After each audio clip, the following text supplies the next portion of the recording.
বিসমিল্লাহির রহমানির রহিম। পরম করুণাময় ও অসীম দয়ালু আল্লাহর নামে শুরু।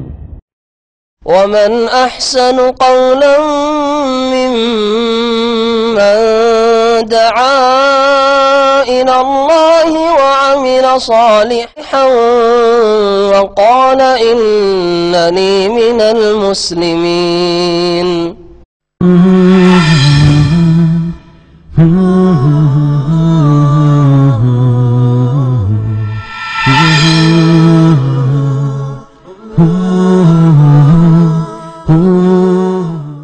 أعوذ بالله من الشيطان الرجيم.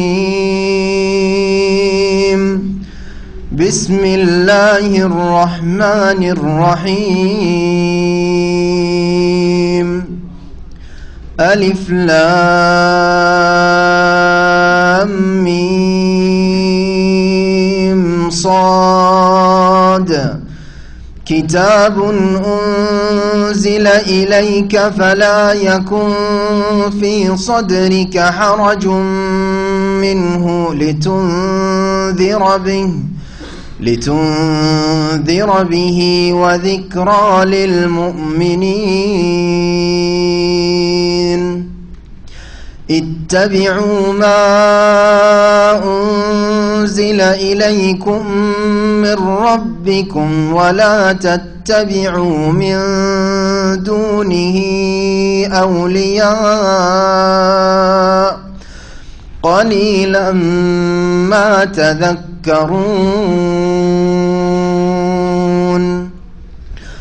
وكم من قرية أهلكناها فجاءها بأسنا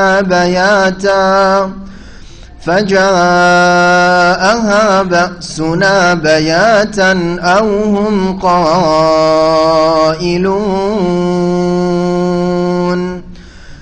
فما كان دعواهم إذ جاءهم بأسنا إلا أن قالوا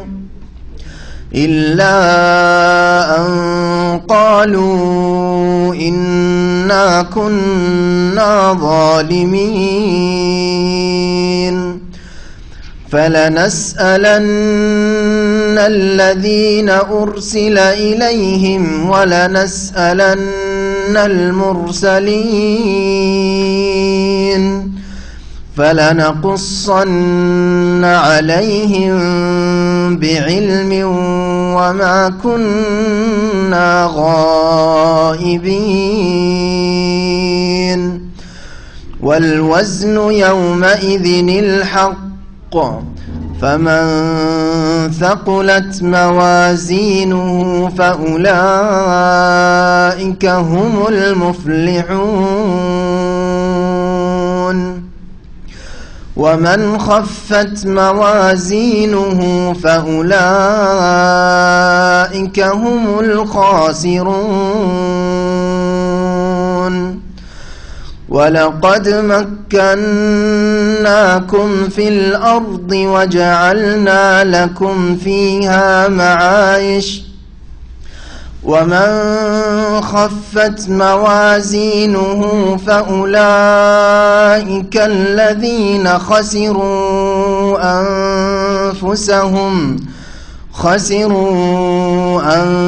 أنفسهم بما كانوا بآياتنا يظلمون.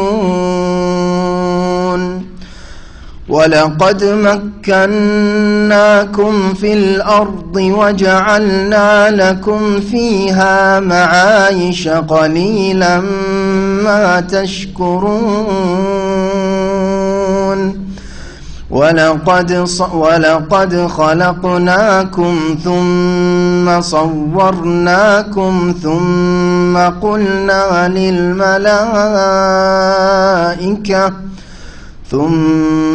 قلنا للملائكة اسجدوا لآدم فسجدوا إلا إبليس لم يكن من الساجدين. السلام عليكم ورحمة الله وبركاته.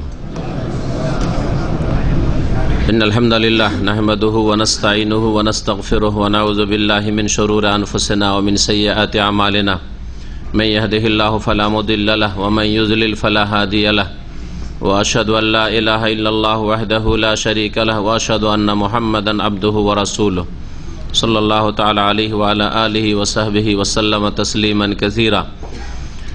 أما بعد فأعوذ بالله من الشيطان الرجيم. بسم الله الرحمن الرحيم. ألف لام ميم صاد كتاب أنزل إليك فلا يكن في صدرك حرج منه لتنذر به وذكرى للمؤمنين اتبعوا ما أنزل إليكم من ربكم ولا تتبعوا من دونه أولياء قليلا ما تذكرون. মহান আল্লাহর সমস্ত প্রশংসা যে আল্লাহ পাক রব্বুল আলামিন কোরআনে কারীম নাযিল করেছেন। এই কোরআনে কারীম দিয়ে আল্লাহ পাক রব্বুল আলামিন মানব জাতির ওপর তার হুজ্জত দলিল প্রমাণ কায়েম করেছেন। কোরআনে কারীম দিয়ে মানুষের ওজর অজুহাতের অবকাশকে আল্লাহ পাক রব্বুল আলামিন শেষ করে দিয়েছেন, যাতে করে বিচার দিবসে কেউ না বলতে পারে যে আমরা সত্য মিথ্যা হক বাতিল ভালো মন্দের মাঝে পার্থক্য জানতাম না, যাতে করে কাফের মুশরিক এ কথা না বলতে পারে, এ ওজর পেশ করতে না পারে যে আমরা তৌহিদ বুঝতাম না, রিসালাত বুঝতাম না, পরকাল সম্পর্কে আমাদের কেউ কিছু বলে নাই। সালাত এবং সালাম নাযিল হোক মুহাম্মদুর রাসূলুল্লাহ সাল্লাল্লাহু আলাইহি ওয়াসাল্লামের প্রতি, যাকে আল্লাহ পাক কোরআনে কারীম দিয়ে সম্মানিত করেছেন। আমাদের তাফসীর শুরু হবে আজকে সূরাতুল আরাফ থেকে। এই সূরা আরাফ রাসূলুল্লাহ সাল্লাল্লাহু আলাইহি সাল্লামের মক্কি জীবনে নাযিল হয়েছে। মাত্র কয়েকটি আয়াত সম্পর্কে ভিন্ন একটি মত রয়েছে যে সেই আয়াতগুলি মাদানী আয়াত, মদিনায় বা মদিনার জীবনে নবী করিম সাল্লাল্লাহু আলাইহি সাল্লামের হিজরতের পরে নাযিল হয়েছে। সূরা আরাফের নাম আল আরাফ কেন? আরাফ এই শব্দটি দুইবার করে এই সূরায় উল্লেখিত হয়েছে, আয়াত নম্বর 46 আর আয়াত নম্বর 48। আরাফ জান্নাত এবং জাহান্নামের মধ্যবর্তী স্থানে যে প্রাচীর রয়েছে, আড় রয়েছে, তাকে বলা হয়েছে। যখন ওই আয়াতগুলি আসবে তখন বিস্তারিত তাফসীর করব। এখন এই সূরার নাম কেন আরাফ, শুধু এতটুকু উল্লেখ করব। আরাফ উরফুনের বহু বচন, উরফুনের জামা। উরফ ওয়াহেদ এক বচন আর আরাফ বহু বচন। উরফ যে কোনো উঁচু স্থানকে বলা হয়, আরবি ভাষায় উরফ বলা হয় যে কোনো উঁচু জায়গাকে। এখান থেকেই আরবরা যে মোরগের মাথার ওপর যে, তো এটাকে ওরফুদ্দিক বলা হয়। দিক মোরগ, ওরফুদ্দিক মানে মোরগের টোপ, ওই যে লাল হয়ে থাকে যেটা, জি খাড়া হয়ে উঁচা, সবচাইতে উঁচা মোরগের গোটা বডির ওপরে সেটা, তাই না? এটাকে ওরফ বলা হয়। সমাজের প্রথাকে ওরফ বলা হয় আরবি ভাষায়। এটা হচ্ছে ওরফ, আরবি ভাষায় উরফ বলা হয় সমাজের প্রথাকে। কারণ প্রথা সমাজের ওপর এত বিস্তার লাভ করে যে প্রথার কাছে অধিকাংশ মানুষ শিরনত করে দেয়, প্রথা মানতে বাধ্য। কোরআনে কারীমে ওই হুকুম করা হয়নি, রাসূলের হাদিসে ওই হুকুম করা হয়নি, কিন্তু প্রথা আছে, ওর নাম মানলে লোকে বদনাম করবে, সমালোচনার পাত্র হইতে হবে। তার মধ্যে কিছু প্রথা আছে জায়েজ প্রথা, আজ কিছু কুপ্রথা, হ্যাঁ ইসলাম বিরোধী কুপ্রথা রয়েছে, যেগুলো কুপ্রথা বলা হয়। আরবদের যেমন উরফে আছে, প্রথায় আছে যে মেহমান যদি হয় আপনার স্পেশাল, আপন ভাই এসছে, বোন এসেছে, অথবা খালা এসছে, ফুফু এসছে, তাহলে ওদের প্রথা যে কমপক্ষে একটা গোটা খাসি গানাম, আস্ত গানাম কি করতে হবে, অতিথি মেহমানের সামনে রাখতে হবে, না হলে জীবনে আর আসবে না। এখন প্রথা বলেন অথবা কুপ্রথা বলেন, যাই বলেন, গরিবের জন্য কুপ্রথা মুশকিল এটা, কিন্তু বেশি তাজিম করতে গিয়ে গরিবদের জন্য কষ্টের কারণ, বিপদের কারণ হয়ে গেছে।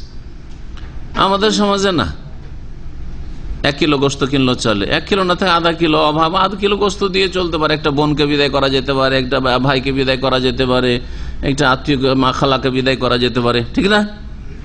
হ্যাঁ, গোস্ত নেই, মাছ দিয়ে বিদায় করা যেতে পারে। হ্যাঁ, মাছও নেই, মুরগি দিয়ে বিদায় করা যেতে পারে। হ্যাঁ হ্যাঁ, কিছুই নেই তো শেষখানে আমাদের তেড়ে তেড়ে মুরগি ধরতে পারলো না, তখন কি করলো? ওটা ডিম জবাই করে দিল। ডিম দিয়ে বিদায় করে বদনাম হবে কি? একটু বদনাম হবে যে শুধু ডিম খাওয়াইছে, ডিম দিয়ে বিদায় করেছে। কিন্তু যদি বুঝে যে চেষ্টা করেছে, আমাদের মোরগ ধরার চেষ্টা করে ধরতে পারেনি, আমাদের গ্রাম অঞ্চলে এরকম হয়েছে। এখন খানিকটা মার্কেট হয়ে গেছে, পাওয়া যাচ্ছে, পোলট্রি মুরগি পাওয়া যায়। কিন্তু যে যুগে পাওয়া যেত না, তেড়ে তুড়ে কয়েক ঘন্টা তাড়াতাড়ি করে মুরগি ধরতে পারলো না, সে একটু ডিম দিয়ে বিদায় করলো মেহমান। কোনো বদনাম না, আমাদের দেশে আত্মীয়তার সম্পর্ক ছিন্ন হবে না। কিন্তু আরবদের যদি কাটা টুকরো গোস্ত দেওয়া হয় গোটা গানাম না দিয়ে, তো আমাদের একজন ডাইরেক্টর বললে যে আপনাদের খরচ কত কম, আমাদের খরচ কত বেশি। আমরা 10,000 রিয়াল পেলে আমাদের সংসার চলে না। কারণ আমার বোন এসছে, ভাই এসছে, ফ্যামিলি নিয়ে বেড়াতে, আর যদি গোটা গানাম না সামনে উঠ যদি নাও রাখতে পারি, তো গোটা গানাম কমপক্ষে রাখতে একটা খাসি আসতো না, রাখি তো আর জীবনে আসবে না, সম্পর্ক ছেদ করে নিবে, আত্মীয়তার সম্পর্ক ছিন্ন করে ফেলবে। কোরআনে অনেক হাদিসে নেই, এমন চেপে বসেছে যে মাথার উপর বোঝা চেপে আছে। জি, বিস্তার লাভ করেছে। এরকম আমাদের দেশে বউ বিদায় করা, হ্যাঁ, মেয়েকে শ্বশুর বাড়ি থেকে নিয়ে আসার ক্ষেত্রে মেলা প্রথা রয়েছে, কুপ্রথা। পেটে বাচ্চা গর্ভধারণ করেছে, তাহলে মাছ দিয়ে দিয়ে নিয়ে আসতে হবে। এগুলো আছে আপনাদের অঞ্চলে, কিছু কিছু অঞ্চলে আছে। অথবা মিষ্টি রসগোল্লা দিয়ে নিয়ে আসতে হবে, ইত্যাদি ইত্যাদি। কত যে বিবাহ সাথীর সাথে সম্পর্কিত কত যে কুসংস্কার, ওরফ কুপ্রথা রয়েছে, তো সমাজে মাথা চাড়া দিয়ে রয়েছে। এই অর্থে ওরফ, সেগুলিকে আরবিতে বলা হয়। সূরা আরাফ, সূরা আরাফ কোরআনে কারীমের একটি বড় সূরা। এই সূরায় কতটি আয়াত রয়েছে? 206টি আয়াত রয়েছে। সুতরাং আমাদেরকে দীর্ঘ সময় লাগবে, এই জন্য একটু আগে ভাগে আপনারা আসার চেষ্টা করবেন, আমরা যাতে করে কমপক্ষে 1.5 ঘন্টা তাফসির করতে পারি। 8 থেকে 10টা পর্বে ইনশাআল্লাহ তাআলা আমাদের তাফসির শেষ হবে। আল্লাহ রাব্বুল আলামিন বলছেন, বিসমিল্লাহির রহমানির রহিম, আলিফ লাম মিম সাদ। এগুলো হচ্ছে বিচ্ছিন্ন অক্ষর, হারফে মুকাত্তা, হুরুফে মুকাত্তাআত। কোরআন কারীমের বেশ কিছু সূরার শুরুতে বিচ্ছিন্ন কিছু অক্ষর আছে, 1 অক্ষর বিশিষ্ট, 2 অক্ষর বিশিষ্ট, 3 অক্ষর বিশিষ্ট। এখানে রয়েছে 4 অক্ষর বিশিষ্ট, হ্যাঁ, কাফ হা ইয়া আইন সদ, 5 অক্ষর বিশিষ্ট, তাই না? এগুলিকে বিচ্ছিন্ন অক্ষর, এগুলি দিয়ে আরব মুশরিকদেরকে, যাদের কাছে রাসূলুল্লাহ সাল্লাল্লাহু আলাইহি ওয়াসাল্লাম কোরআন কারীম নিয়ে এসেছেন, তারা অবিশ্বাস করেছে, কোরআনকে অস্বীকার করেছে, তাদেরকে চ্যালেঞ্জ করা হয়েছে যে এই অক্ষরগুলি, বর্ণগুলি আলিফ থেকে ইয়া পর্যন্ত তোমাদের কাছেও রয়েছে, তোমরা সেগুলি দিকে লিখো। তার চাইতে অতিরিক্ত বর্ণ কোরআনে কারীমে ব্যবহার করা হয়নি। সুতরাং যদি কোরআনে কারীম আল্লাহর কিতাব, আল্লাহর বাণী, কালামুল্লাহ বলে বিশ্বাস না করো, তাহলে এই রকমের বাণী, এই রকমের কোন একটি রচনা তোমরা নিয়ে আসো। তারা অপারগ হয়েছে সামনে, চ্যালেঞ্জের সামনে দাঁড়াতে। এগুলির অর্থ, ব্যাখ্যা, উদ্দেশ্য নবী সাল্লাল্লাহু আলাইহি সাল্লাম নিজে থেকেও বলেননি, সাহাবায়ে কেরামরা জিজ্ঞাসাও করেননি। সাহাবায়ে কেরামদের আচরণ ছিল, নবী করিম সাল্লাল্লাহু আলাইহি ওয়াসাল্লাম যা বলে দিয়েছেন, আদেশ করেছেন, পালন করেছেন, নিষেধ করেছেন, বিরত থেকেছেন। কিন্তু এইটা কেন, ওইটা কেন, কেন, এই ধরনের প্রশ্ন করা সালাফে সালেহিনের তরিকা না, এটা পরবর্তীতে বিদাতীদের তরিকা। এটা কেন, এটা রহস্য কি, এটার কারণ কি? আল্লাহ পাক রব্বুল আলামিনের যখন আপনি গোলাম, আপনি বান্দা, তখন আল্লাহ রব্বুল আলামিন যা বলছেন তার কারণ দর্শানো আল্লাহর কাজ নাই, আর আপনার এই অধিকার নয় যে কারণ জানতে চাইবেন। আপনি রাসূলুল্লাহ সাল্লাল্লাহু আলাইহি ওয়াসাল্লামের অনুগত, আপনি যখন উম্মত, রাসূলুল্লাহ সাল্লাল্লাহু আলাইহি ওয়াসাল্লামের অনুসারী আপনি, তখন কোরআন এবং হাদিসের কথা, হিকমত, রহস্য, তত্ত্ব জানা ছাড়াই আপনি বিশ্বাস করবেন। কেন? উটের গোস্ত খেলে উযু নষ্ট হয়, ছাগলের গোস্ত খেলে নষ্ট হয় না, এটা এই অধিকার আপনার নেই। কারণ আপনি যখন মুসলিম, আত্মসমর্পণকারী, তখন আপনি প্রথমেই যখন বিশ্বাস করেছেন, আত্মসমর্পণ করেছেন যে আমি ওয়াহির কথা বিশ্বাস করব, হ্যাঁ অথবা না, যে বিশ্বাসী সে মুসলিম, যে অবিশ্বাসী সে অমুসলিম। জি, আল্লাহ পাক রব্বুল আলামিন এই সূরা শুরু করেছেন কোরআনে কারীমের আলোচনা দিয়ে। কিতাব, কিতাবুন উনজিলা ইলাইক, এখানে রয়েছে হাযা কিতাবুন। কিতাবুনটি আরবি গ্রামারে খবর, এটি হচ্ছে একটি পুস্তক, মহাগ্রন্থ। কিতাবুন নাকেরা, মহাগ্রন্থ, কিতাবুন আজিম, মহাগ্রন্থ। উনজিলা ইলাইকা, যা হে নবী তোমার প্রতি অবতীর্ণ করা হয়েছে, নাজিল করা হয়েছে। ফালা ইয়াকুন ফি সাদরিকা হারাজুম মিনহু, সুতরাং সেই সম্পর্কে তোমার অন্তরে যেন কোন রকমের সংকীর্ণতা না আসে। নবী করিম সাল্লাল্লাহু আলাইহি ওয়াসাল্লাম অন্তরে সংকীর্ণতা যেন না আসে, কথা আল্লাহ পাক যে তাকে উপদেশ দিচ্ছেন বা হুকুম দিচ্ছেন, এটা কি ধরনের সংকীর্ণতা? একটি তাফসীর, অধিকাংশ মুফাসসিরিনগণ বলেছেন সেটি হচ্ছে কোরআনে কারীমের দাওয়াত দিতে গিয়ে, কোরআনে কারীমের প্রচার প্রসারের ক্ষেত্রে, কোরআনে কারীম আমি নাজিল করছি এই কিতাব আমার পক্ষ থেকে সত্য কিতাব, লা রাইবা ফিহি, যাতে কোনো সন্দেহের অবকাশ নেই, আর এটি আসমানি সিলেবাস মানব জাতির জন্য, সুতরাং এটা পৌঁছে দেওয়া তোমার দায়িত্ব। যেহেতু তুমি রাসূল, তোমাকে নবী রাসূল করেছি, এটা পৌঁছে দিতে, এর প্রচার করতে গিয়ে যদি তুমি প্রতিকূল অবস্থা দেখো, বিরোধিতার ঝড় দেখো, তাতে তুমি সংকীর্ণতা বোধ করবে না, সংকোচ বোধ করবেন না যে এটা কেমন করে করব আমি। তুমি তোমার কাজ চালিয়ে যাও যে কোনো অবস্থায়। তাহলে দাওয়াতের ক্ষেত্রে, প্রচারের ক্ষেত্রে আল্লাহ বলছেন যে তোমার অন্তরে যেন সংকীর্ণতা না আসে। এই একটি ব্যাখ্যা। আর এক দল বলছেন যে তোমার অন্তরে যেন এই কিতাব সম্পর্কে কোন রকমের সংকীর্ণতা না আসে। এই কিতাব যে নিঃসন্দেহে আল্লাহর তরফ থেকে, যালিকাল কিতাব লা রাইবা ফিহি হুদাল লিল মুত্তাকিন, এই কথা বিশ্বাস করাই তোমার এবং তোমার অনুসারীদের কোন রকমের যেন অন্তরে সংকীর্ণতা না আসে।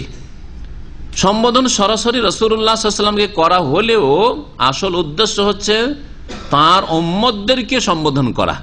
যেন এই কথা বলা হচ্ছে যে হে রাসূল, তোমার উম্মতের লোকেরা, অর্থাৎ তোমাকে যাদের জন্য পাঠানো হয়েছে, মানব জাতি। নবীর উম্মত আবার দুই ভাগে বিভক্ত, উম্মতকে দুই ভাগে ভাগ করা হয়েছে। কি কি? উম্মতে দাওয়া আর উম্মতে ইজাবা। উম্মতে দাওয়া মানে যাদেরকে দাওয়াত দেওয়ার জন্য, আহ্বান করার জন্য রাসূলুল্লাহ সাল্লাল্লাহু আলাইহি ওয়াসাল্লাম প্রেরিত হয়েছেন। রাসূলুল্লাহ সাল্লাল্লাহু আলাইহি ওয়াসাল্লাম মুসলিমদেরকে দাওয়াত দেওয়ার জন্য প্রেরিত হয়েছেন শুধু, না সকলকে? সকলকে। যারা মুসলিম হয়েছে, ইসলাম গ্রহণ করেছে প্রথমেই, শুনতেই মাত্র, তাদেরকেও তিনি শিক্ষা দিয়েছেন, তাদের তিনি তরবিয়ত করেছেন। আর যারা ইসলাম গ্রহণ করতে বিলম্ব করেছে বা ইসলাম গ্রহণ করেনি, তাদের কাছেও তার দাওয়াত পৌঁছাতে থেকেছেন। তিনি তার মেহনত পরিশ্রম চালিয়ে গিয়েছেন। তাহলে এ হচ্ছে দাওয়াতের উম্মত। প্রত্যেক মানুষ কোরআন কারীমের দাওয়াতের উম্মত, রাসূলুল্লাহ রাসূলের দাওয়াতের উম্মত, উম্মতে দাওয়া। সকলকে এই ইসলামের দাওয়াত পৌঁছাতে হবে, কোরআন কারীমের দাওয়াত পৌঁছাতে হবে, রাসূলের নিয়ে আসা দাওয়াত পৌঁছাতে হবে। রাসূলুল্লাহ সাল্লাল্লাহু আলাইহি ওয়াসাল্লাম তা করেছেন। আর তারপরে তার যারা স্থলাভিষিক্ত, তার যারা ওয়ারিসিন, এই দিনের যারা খাদেম, তাদের বিশেষ দায়িত্ব, আর প্রত্যেক মুসলিমের দায়িত্ব। আল্লাহ বলছেন কুনতুম খায়রা উম্মাহ, তোমরা শ্রেষ্ঠ উম্মত। সকলকে আল্লাহ সম্বোধন করেছেন। সুতরাং তোমরা ভালো কাজের উপদেশ দেবে, অন্যায় কাজে বাধা দেবে, তোমাদেরকে মানুষের কল্যাণের জন্য নিয়ে আসা হয়েছে। তাহলে সকলের দায়িত্ব, দায়িত্বে কম বেশি আছে কি, কিন্তু সকল মুসলিমের দায়িত্ব উম্মতে দাওয়াত, মানব জাতিকে দাওয়াত পৌঁছে দেওয়া। আর উম্মতে ইজাবা, আজাবা ইউজিবু, ইজাবা মানে হচ্ছে ডাকে সাড়া দেওয়া, দাওয়াতে সাড়া দেওয়া। মানে রাসূলুল্লাহ সাল্লাল্লাহু আলাইহি ওয়াসাল্লাম ওই উম্মতের লোকেরা যারা নবীর ডাকে, নবীর দাওয়াতে কি করেছেন? লাব্বাইক বলেছেন, কালেমায়ে শাহাদা পাঠ করেছেন, ইসলাম কবুল করেছেন। জি, অর্থাৎ মুসলিমরা, সাহাবায়ে কেরামগণ, আর তারপরে কিয়ামত পর্যন্ত যত মুসলিমরা আসবে, তারা রাসূলুল্লাহ সাল্লাল্লাহু আলাইহি ওয়াসাল্লামের দাওয়াত কবুলকারী উম্মত, উম্মতে ইজাবা। তো এই আয়াতে যেন সম্বোধন করা হয়েছে সকল মানুষকে, যে হে মানুষ, কোরআনে কারীম যেহেতু আল্লাহর পক্ষ থেকে নাজিল করা হয়েছে, আল্লাহর কিতাব, আল্লাহর আসমানি সিলেবাস, সুতরাং এতে যেন তোমার অন্তরে সংকীর্ণতা না আসে যে এটা মানবো না, ওইটা মানবো না, এটা মানার মতো ওইটা মানার মতো না, এটা ঠিক ওইটা ঠিক নয়, এটা যেন না হয়। তোমার যে কোনো মানুষকে যেন সম্বোধন করা হয়েছে পরোক্ষভাবে। কোরআন কেন আল্লাহ নাজিল করেন তার উদ্দেশ্য, কোরআন যখন নাজিল হয়েছে মানুষ কয় ভাগে বিভক্ত হয়েছে? দুই ভাগে বিভক্ত হয়েছে। দুই ভাগে বিভক্ত হয়েছে। একদল ডাকে সাড়া দিয়েছে মুমিনিন, আর একদল অস্বীকার করেছে। সে অস্বীকারী মুনাফিক হোক অথবা মুশরিক হোক অথবা লিতুনজিরা বিহি, যাতে করে এই কোরআন দিয়ে তুমি সতর্ক সাবধান করো ওই সব লোকদেরকে যারা মানতে চায় না। কোন কথা যদি মানতে না চায় তখন ওয়ার্নিং দেওয়া লাগে, ঠিক না? হ্যাঁ, ওয়ার্নিং দাও ওদেরকে যে দেখো না মানলে তোমাদের অবস্থা খারাপ আছে, আল্লাহর আযাব দুনিয়ার আর আখিরাতের আযাব তো রয়েছে। এটা হচ্ছে ইনজার, সতর্কবাণী উচ্চারণ করে। লিতুনজিরা বিহি, যারা অমান্য করে অস্বীকার করে তাদেরকে তুমি সতর্ক করবে। ওয়া যিকরা লিল মুমিনিন, আর যারা বিশ্বাসী তাদের জন্য উপদেশ স্বরূপ আল্লাহ নাযিল করেছে, তাদেরকে উপদেশ দেবে। যেহেতু তারা মেনে নিয়েছে সুতরাং তাদেরকে কোরআন দিয়ে উপদেশ দিতে থাকে। তাহলে বোঝা গেল যে মুসলিমদেরকে, এরা মুসলিম, এদেরকে ইসলাম শিখাবার প্রয়োজন নেই, এরকম কথা, এটা ভুল কথা। এটা কথা কি বলল, তাদের উপদেশের বেশি প্রয়োজন রয়েছে। আর এই কথা অনেক মুসলিমরা বলে, এমনকি আরব এক শ্রেণীর মূর্খরাও বলে। দাওয়াত দিতে যান তো যদি মুসলিম থাকে বলছে যে কুল্লু মুসলিমিন, কুল্লু মুসলিম, মুসলিম মানে মুসলিমের শিক্ষার কোনো প্রয়োজন নেই, মুসলিমের ইসলাম জানার কোনো প্রয়োজন নেই। হ্যাঁ, মুসলিম একেবারে ইসলাম থেকে মূর্খতা, কিচ্ছু না জানুক, কিন্তু জাতিতে যেহেতু মুসলিম দরকার নেই, তাহলে ইসলামের দাওয়াত কাকে দিতে হবে? এটা হিন্দু, এটা খ্রিস্টান, এটা এই সেইটা শিখ, সেজন্য নাকি ইসলামের দাওয়াত। এটা মূর্খতা, মূর্খতা। বরং ভালো করে মনে রাখবেন এই কথাটি, ব্যবসা যখন মানুষ করে তো ব্যবসার ক্ষেত্রে পয়সা দুই ভাগে বিভক্ত।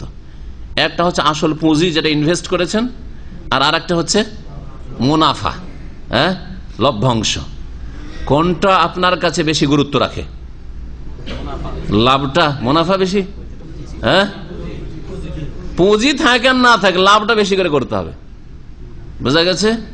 পুঁজি টিকুক আর না টিকুক, কাস্টমার পেয়ে গেলে 10 টাকার জিনিস 50 টাকা বিক্রি করব, বাজারে 30 টাকায় পাওয়া যাচ্ছে, পেয়েছি তখন একে লুটে নে। ও কোনোদিন ব্যবসায় সাকসেস হতে পারবে? কোনোদিন পারবে না। 2-4 দিন কাস্টমার পাবে, যখন কাস্টমার মার্কেট সম্পর্কে জেনে যাবে তখন ওর দোকান থেকে কেটে পড়বে, কেউ আসবে না। ডাকাতি, দিন দুপুরে ডাকাতি করে, 30 টাকার জিনিস 50 টাকা নিয়েছে আমার কাছে, ঠিক না? কিন্তু যে চালাক ব্যবসায়ী 30 টাকার জিনিস 31 টাকা, ঠিক আছে, কিন্তু কাস্টমার বাড়া, আর কাস্টমারকে ধরে রাখার চেষ্টা করো যাতে করে হাত ছাড়া না হয়। জি, এতে কি হবে? 1 টাকাই লাভ হলো, কিন্তু আসল পুঁজি ঠিক আছে। আর ওই ব্যক্তির 1-2টা কাস্টমার পেয়ে তো ডাকাতি করতে পেরেছে, হ্যাঁ, কিন্তু আসল পুঁজি বসে যাচ্ছে, ভাড়া দিতে হচ্ছে আসল পুঁজি থেকে যেটা ইনভেস্ট করেছে, খরচ খরচা সব চালাতে হচ্ছে তার আসল পুঁজি খেয়ে, যার ফলে কিছুদিন পরে দোকান জিরোতে নেমে আসছে, ঠিক না? তো ঠিক মুসলিমদের অবস্থা এরকম। মুসলিম আর অমুসলিম দাওয়াত দুই শ্রেণীর মানুষকে দিতে হবে, কিন্তু মুসলিম যারা জন্মসূত্রে তারা আমাদের রাসুল মাল। ভালো করে শুনে, রাসুল মাল মানে আসল পুঁজি, আর এই ভাষায় আসল পুঁজির ওপর বেশি গুরুত্ব দিতে হবে। আসল পুঁজিতে আবার ক্ষয়ক্ষতি না হয়। কাউকে ব্যবসা করতে দিয়েছেন, আপনাকে লাভ দিক আর না দিক, বড় আশায় দিয়েছিলাম যে কিছু লাভ করে দিবে, ভাই আসল পুঁজিটা ফিরিয়ে দাও তো, চান কি না? আমার লাভ দরকার নেই, বলেন না, বলেন না? হ্যাঁ, আসল পুঁজি আমাদেরকে মুসলিমগুলিকে রক্ষা করতে হবে। মুসলিম ঘরে যেন নাস্তিক না পয়দা, মুসলিম ঘরে কবর পূজারি পয়দা না হয়, মুসলিম ঘরে বিদাতি না পয়দা হয়, মুসলিম ভুল পথে চলে জাহান্নামে না যায়। এই আসল পুঁজিকে রক্ষা করতে হবে আগে, আর তারপরে অমুসলিম, এটা হচ্ছে আমাদের লভ্যাংশ। হ্যাঁ, বেনিফিট হইলো ইসলাম গ্রহণ করলো, জান্নাতের পথে আসলো, আর না হইলে আছে। হ্যাঁ, আমাদের ক্ষয়ক্ষতি না, আমাদের মাইনাস হয়নি, যদি প্লাস করতে পারি তো ভালো, আর না হইলে কোনো অসুবিধা নেই, চেষ্টা করে যাব।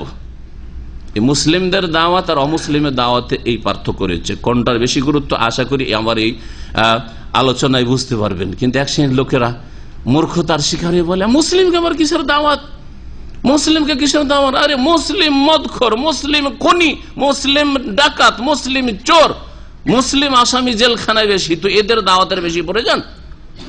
মুসলিম বলছে আমি কোরআন মানি, রসুলকে মানি, আমি নবীর উম্মত, আর এরা পাপে জড়িয়ে রয়েছে, তো এদের সংশোধনটা বেশি জরুরি, এদেরকে আগে সংশোধন আগে করতে হবে। মুসলিম বেনামাজি, এরকম মুসলিম থেকে লাভটাই কি? মুসলিম শিরিক করে, কবর মাজার পূজা ধর্ম পালন করে, তো এরকম মুসলিম থেকে লাভটা কি? এইগুলোকে সত্যিকার অর্থ মুসলিম বানাইতো। কারণ অমুসলিম আর মুসলিম, মুশরিক আর বিদাতিতে পার্থক্য করেছে। মুসলিম মুশরিক হইল আল্লাহকে ভালোবাসে, রসুলকে ভালোবাসে, কিন্তু ভালোবাসার তরিকা জানে না, মূর্খতার কারণে, অজ্ঞতার কারণে, অথবা অন্ধত্বের কারণে, গোঁড়ামির কারণে, হককে কবুল না করার কারণে, সত্য তাদের সামনে স্পষ্ট না হওয়ার কারণে, বিভিন্ন কারণে, বিভিন্ন বাধার কারণে বাতিলকে হক মনে করে বসে আছে। আল্লাহকে ভালোবাসে কিন্তু আল্লাহ তাকে ভালোবাসে না, রসুলকে ভালোবাসে, রসুল তাকে ভালোবাসে না সাল্লাল্লাহু আলাইহি ওয়াসাল্লাম। কারণ রসুলকে যেই রাস্তায় ভালোবাসে ওই রাস্তায় ভালোবাসে না।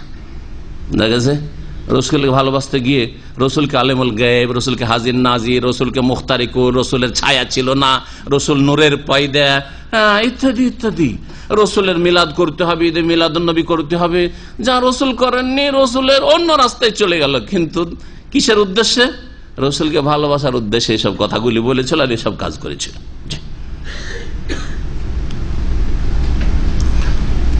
তো মুসলিমদের দাওয়াত দেওয়া বেশি জরুরি, মুসলিমদের ইসলাহ সংশোধনের কাজ করা বেশি জরুরি।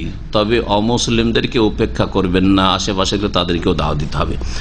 ওয়াজিকরা লিল মুমিনিন, কোরআনে কারীম বিশ্বাসীদের জন্য উপদেশ।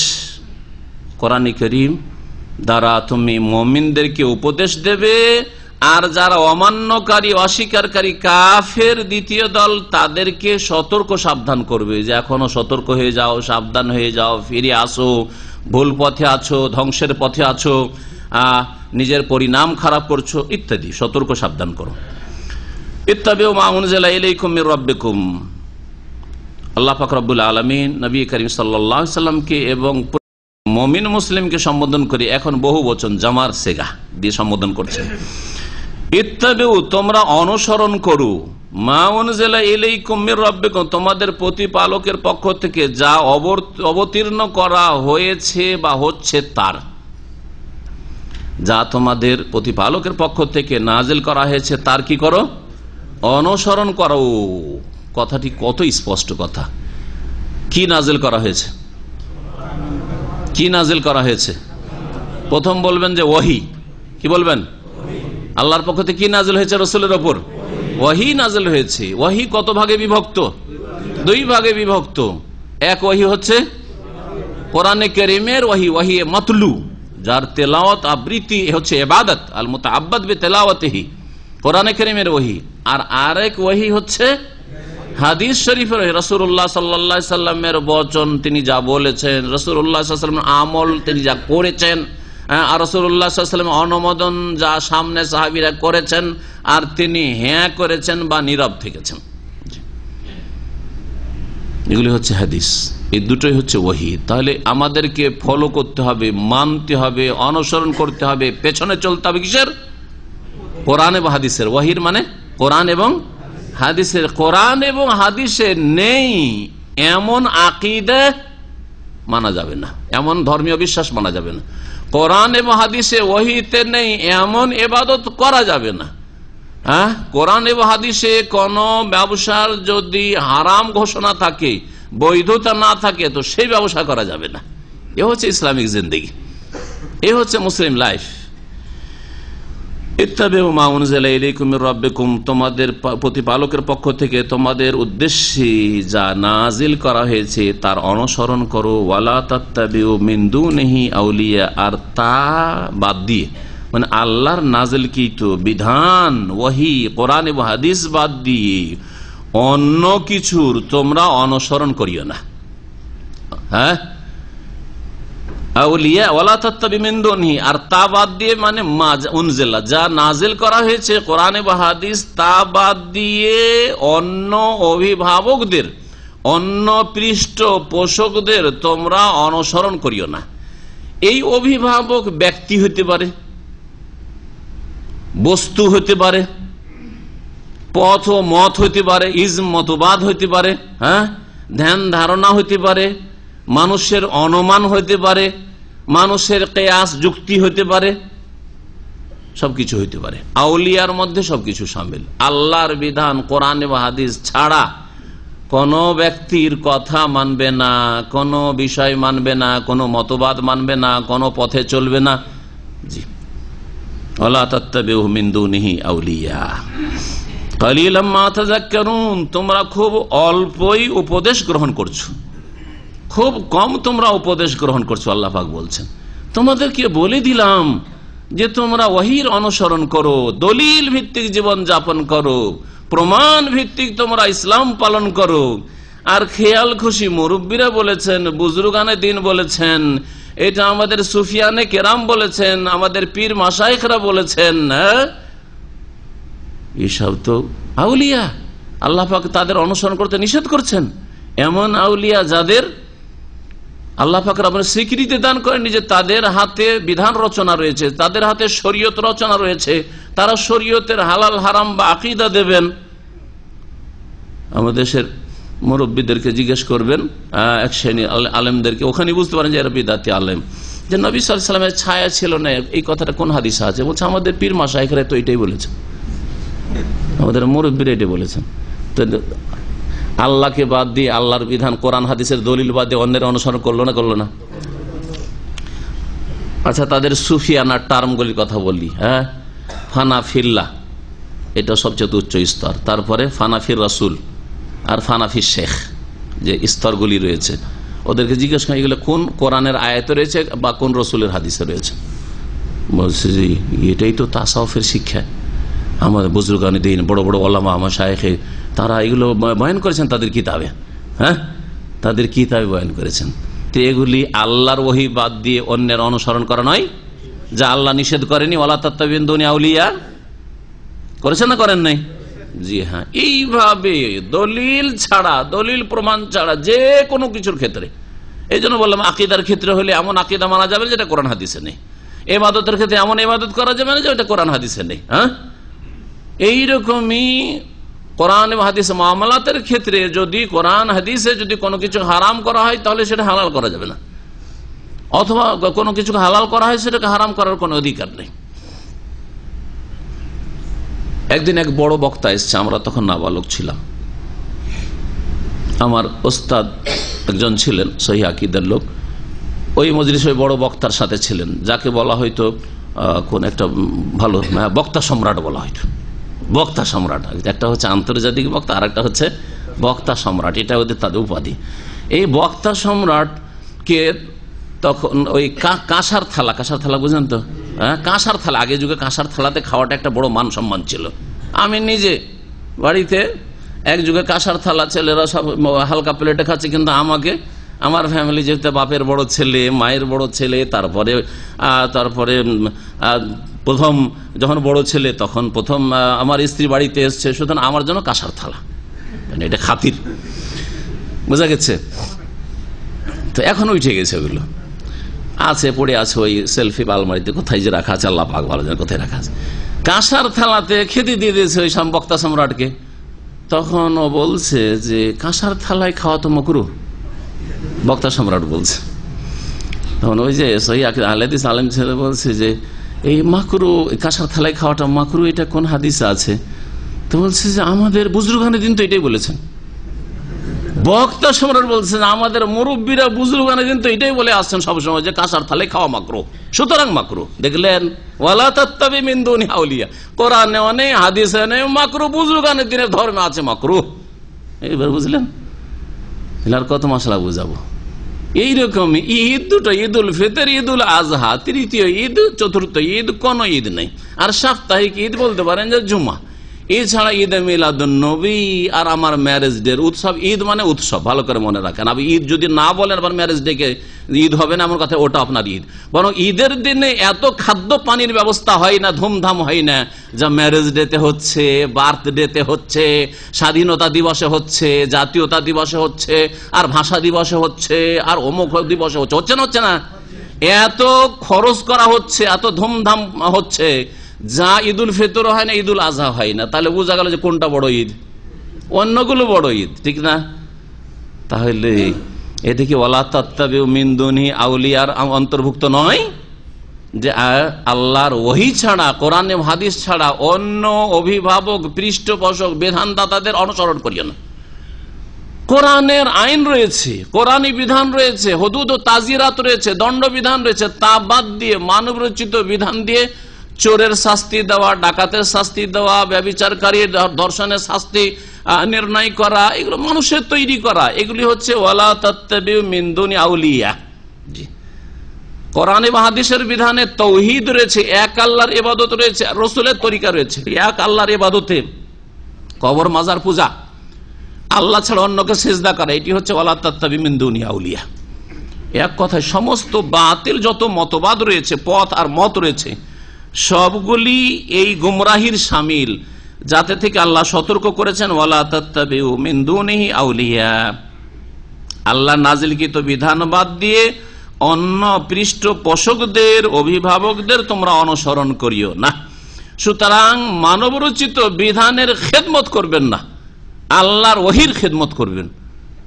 চেষ্টা করেন একজন মুসলিম হিসাবে যে আমি কিছু কোরআনে কারীমের খেদমত ছেড়ে যাব, রাসূলের হাদিসের খেদমত করব, ইসলামের খেদমত করব, কিছু মুসলিমের সংশোধন করব, কিছু মুসলিমকে আমি দাওয়াত দেব।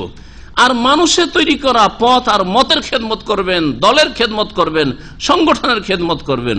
ওয়ালা তাত্তাবিউ মিন দুনি আউলিয়া, আল্লাহ ছাড়া, আল্লাহর বিধান ছাড়া অন্য পৃষ্ঠপোষকদের অনুসরণ করিও না। কালিলাম মা তাযাক্কারুন, তোমরা খুব অল্পই উপদেশ নিতে চাইছো, উপদেশই নিতে চাইছো না। ওয়া কাম মিন কারিয়াতিন আহলাকনাহা, আর বহু জনপদ ছিল। কাম দুই ভাগে বিভক্ত আরবি গ্রামারে। কাম একটা ইস্তেফহামিয়া কাম, যেমন আপনারা ব্যবহার করে থাকেন, এই কামটি ব্যবহার করে থাকেন। একটা জিনিসের মূল্য জিজ্ঞেস করছেন, কি বলেন? কাম রিয়াল বা কাম ফুলুস, আপনাদের ভাঙা ভাষায় বলছি আর কি। হ্যাঁ, বা কাম কিমা, কাম সের, কত রেট। জি, একটু শুদ্ধ করলে তো এটা হচ্ছে কাম ইস্তেফহাম, জিজ্ঞাসামূলক। আর একটা হচ্ছে খাবরিয়া, যেটাতে কত শতের অর্থে, বহুর অর্থে ব্যবহার হয়। আমি এইরকম কত লোককে দেখলাম, আরে কত চোর ডাকাতকে দেখলাম, বলি না? এখানে কত মানে জিজ্ঞাসা নাই, বলতে চাইছে না বহু, বহুর অর্থে, এটাকে কাম খাবরিয়া বলা হয়, ওটা এখানে ইউজ করা হয়েছে। আল্লাহ পাক বলছেন ওয়া কাম মিন কারিয়াতিন, মানে বহু জনপদ রয়েছে। কত জনপদ এইরকম ছিল, আহলাকনাহা, যেগুলিকে আমি ধ্বংস করে দিয়েছি, সেখানকার অধিবাসীদেরকে ধ্বংস করেছি। কিভাবে? ফাজাআহা বাসুনা বায়াতান আও হুম কায়িলুন, আমার শাস্তি, বাসুন মানে আযাব, শাস্তি, আমার আযাব তাদের ওপর এসে পড়েছিল, বায়াতান রাত্রে, ঘুমন্ত অবস্থায়। বাতা ইয়াবিত মানে রাত্রে ঘুমানো বা রাত কাটানো। রাত্রে তারা নিদ্রায় অবস্থায় ছিল, অচেতন অবস্থায় ছিল, সজাগ ছিল, ওই অবস্থায় আল্লাহ পাক বহু জাতিকে, বহু জনপদকে ধ্বংস করেছেন। আর আওহুম কায়িলুন, অথবা তারা দুপুর বেলা নিদ্রায় বিভোর ছিল, দুপুর বেলার বিশ্রামের নিদ্রায় ছিল। এ কায়িলুন, কায়িলুনের দুটো অর্থ হয়। কালা ইয়াকুলু মানে কথা বলা, কালা ইয়াকুলু মানে কথা বলা। এখান থেকে কুল মানে, কুল মানে কি? কুল আউযু বিরাব্বিন নাস, কুল হু আল্লাহু আহাদ, কুল আউযু বিরাব্বিল ফালাক, এই কুল। হ্যাঁ, বোঝা গেছে? কালা ইয়াকুলু নাসারায়ান শুরু থেকে। আর কালা ইয়াকিলু কাইলুলাতান, কালা ইয়াকিলু যারা বেজর থেকে কাইলুলা মানে দুপুর বেলার বিশ্রামের নিদ্রা, দুপুরে রেস্টের জন্য যে খেয়ে দিয়ে ঘুমায়, ওটাকে কি বলা হয়? কাইলুলা বলা হয় মাসদার। আর কালা ইয়াকিলু, তো এখানে কায়েলুন, কায়েলুন যদি কৌল থেকে হয়, কালা ইয়াকুলু কওলান, তাহলে তো কথা বলনেওয়ালা। হ্যাঁ, কিন্তু কথা বলনেওয়ালা নয়। কায়েলুন মানে নায়েমুন ফি যুহর, দুপুর বেলা যারা ঘুমন্ত অবস্থায় ছিল, ওদের উপর আকস্মিক আযাব এসেছে। কখনো কখনো দিনের বেলা গাফেল হয়েছিল, সেই সময় আযাব এসেছে, টেরও পায়নি, বুঝতেও পারেনি যে, আর ও কল্পনা করেনি যে এইরকম আল্লাহর আযাব নেমে আসবে। কখন আসমানি আযাব, জমিনি আযাব, কত রকমের আযাব দিয়ে আল্লাহ পাক কত জাতিকে ধ্বংস করে। ফাজাআহা বাসুনা, ওই জনপদগুলিতে আমার আযাব এসেছিল বায়াতান, রাত্রে তাদের নিদ্রার অবস্থায়, আহম কায়লন, অথবা তাদের দুপুর বেলার বিশ্রামের অবস্থায়। ফামা কানা দাওয়াহুম ইজ্জাহুম বাসনা, আমার পাকড়াও বা আমার আযাব যখন তাদের উপর এসেছিল তখন তাদের এই ডাক ছাড়া, আহ্বান ছাড়া আর কোনো কথা বলার ছিল না। তারা সকলেই এইরকম তখন নিরুপায় অবস্থায়, অসহায় অবস্থায় এই চিৎকার পেড়েছে। কি? ইল্লান কালু, তাদের এই ডাক ছাড়া আর কিছু ছিল না। একমাত্র কি ডাক ছিল? ইন্না কুন্না জালিমিন, আল্লাহ গো আমরা জালেম ছিলাম, জুলুম করেছি, আল্লাহ আমরা অন্যায় করেছি, আল্লাহ ছেড়ে দাও, আল্লাহ ভুল করেছি, মাফ করে দাও, একবার সুযোগ দাও, অবকাশ দাও। জি, সে ব্যক্তি পর্যায়ে কারো মত আসুক, দুপুর বেলা শুয়েছিল অবস্থায় মত এসছে, বা রাত্রে শুয়েছিল ওই সময় মত এসছে, অথবা মত নাই হয়তো আসমানি আযাব গজব নেমে এসছে, জমিনে ভূমিকম্প এসছে, অথবা বন্যা সয়লাভ এসছে, অথবা ঘূর্ণিঝড় এসেছে, যে কোনো আযাব এসছে বিভিন্ন জাতির ওপর, বহু জাতির উপর আযাব এসছে। কিন্তু কয়েকটা জাতির কথা আল্লাহ কোরআনে কারীমে বর্ণনা করেছেন, আদের কথা, সামুদের কথা, লুত আলাইহিস সালামের জাতির কথা, আর তারপরে আপনার নূহ আলাইহিস সালামের জাতির কথা, এরকম কিছু জাতির কথা আল্লাহ পাক উল্লেখ করেছেন। এইরকম সকলেই যখন মৃত্যুকে স্বচক্ষে দেখে নিয়েছে তখন সকলেই ভুল স্বীকার করেছে আর তওবা করেছে। কিন্তু তখন কি হয়েছে? সংশোধনের দরজা, তওবার দরজা তাদের সামনে ক্লোজড হয়ে গেছে, বন্ধ হয়ে গেছে। তওবার দরজা যখন মৃত্যুকে মানুষ দেখে ফেলে যে নিশ্চিত মরণ এখন, তখন তওবার দরজা বন্ধ হয়ে যায় প্রত্যেকের সামনে। আর একটা সকলের সামনে তওবার দরজা বন্ধ হবে, সেটা হচ্ছে যখন কিয়ামত আসা নিশ্চিত হয়ে যাবে, পশ্চিম দিক থেকে সূর্য উঠতে দেখে নেবে, জানতে পারে যে পশ্চিম দিকে সূর্য উঠে গেছে, তখন সারা পৃথিবীর সমস্ত মানুষ তওবা করবে। কিন্তু তখন তওবার দরজা বন্ধ হয়ে গেছে, আর তওবা কবুল হবে না। ফেরাউনের এই অবস্থাটা হয়েছিল। ফেরাউনও যখন ডুবছিল তখন তওবা করেছিল, কিন্তু আল্লাহ বলেছেন আল আনা, এখন, এর আগে সময় হয়নি, এর আগে বুঝতে পারো নাই। জি,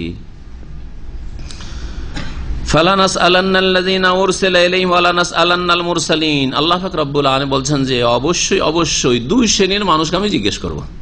এখানে দুই শ্রেণীর মানুষের কথা আল্লাহ পাক উল্লেখ করেছেন, নবী রাসূলগণ এবং তাদের জাতিরা। দুই শ্রেণীর মানুষকে আল্লাহ পাক কিয়ামতের দিন জিজ্ঞেস করবে। ফালানাসআলান্নাল্লাযীনা উরসিলা ইলাইহিম, অবশ্যই অবশ্যই আমি জিজ্ঞাসা করব ওই সব লোকদেরকে যাদের উদ্দেশ্যে রাসূল প্রেরণ করা হয়েছিল। তার মানে উম্মতদেরকে, প্রত্যেক নবী রাসূলের উম্মতদেরকে আল্লাহ পাক জিজ্ঞেস করবেন যে কি খবর, কি ব্যাপার, তোমরা সংশোধন করনি, ঈমান নিয়ে আসনি কেন? কি তোমাদের কাছে রাসূল আসে নাই? আলাম ইয়াতিকুম নাযীর?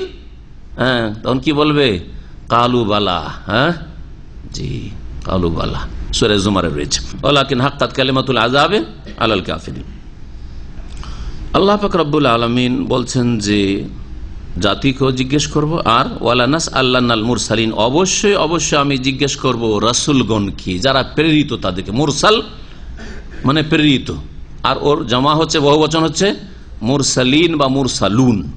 জি, তো অবশ্যই অবশ্যই রাসূলগণকেও, যারা প্রেরিত হয়েছিল নবী রাসূল হয়ে, তাদেরকেও জিজ্ঞাসা করব। তো নবীদেরকে আল্লাহ জিজ্ঞেস করবেন, আর জিজ্ঞেস কর নবীর উম্মতদেরকে জিজ্ঞেস করবেন। নবীর উম্মতদেরকে জিজ্ঞেস করবেন যে কি তোমাদের কাছে কি নবী রাসূল আসেনি, তোমাদেরকে জানানো হয়নি, তোমাদেরকে ঈমান ইসলাম আখিরাতের কথা বলা হয়নি, আল্লাহর একত্ব তাওহীদের কথা বলা হয়নি, শিরক যে সবচেয়ে বড় পাপ বলা হয়নি, তোমাদেরকে নামাজের কথা জানানো হয়নি, জিজ্ঞেস করবেন। আর নবীদেরকে কি জিজ্ঞেস করবেন?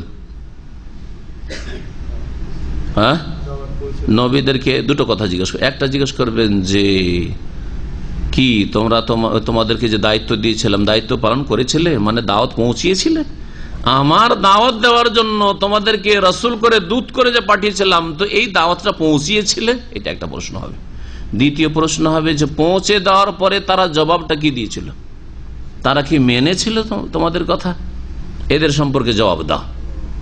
তখন যারা মেনেছে তাদের সত্যায়ন করে আল্লাহ এরা মেনেছে, আর যারা মানেনি, অমান্য করেছে, অস্বীকার করেছে, নবীর উম্মত, জাতিতে মুসলিম বেনামাজি, জাতিতে মুসলিম কিন্তু কবর মাজার পূজারী, জাতিতে মুসলিম আর বিদাতি, তারা তাদের সম্পর্কে রাসূলুল্লাহ সাল্লাল্লাহু আলাইহি ওয়াসাল্লাম নালিশ করবেন, অভিযোগ, আল্লাহ এরা মানেনি, এরা আমার পথ ছেড়ে অন্য পথে চলেছে।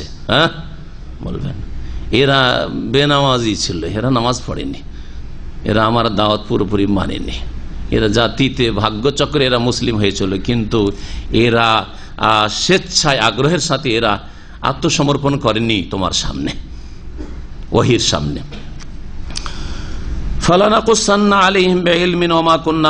সেই দিন আল্লাহ পাক জিজ্ঞেস করবেন, তো ওই তো মিছা কথা বলে পার পেয়ে যেতে পারে, তাই না?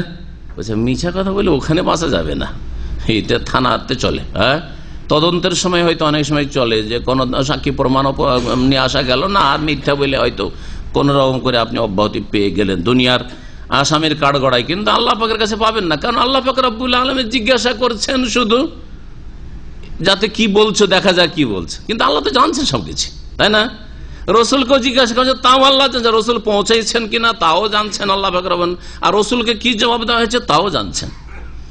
আল্লাহ পাক বলছেন যে ফালানাকুসান্না আলাইহিম বিইলমিন, আর অবশ্যই অবশ্যই তাদের সামনে আমি আমার পূর্ণ জ্ঞানের ভিত্তিতে সমস্ত কথা বর্ণনা করে দেব, তাদের সমস্ত জীবনী বয়ান করে দেবে, যে কার কেমন জীবনী,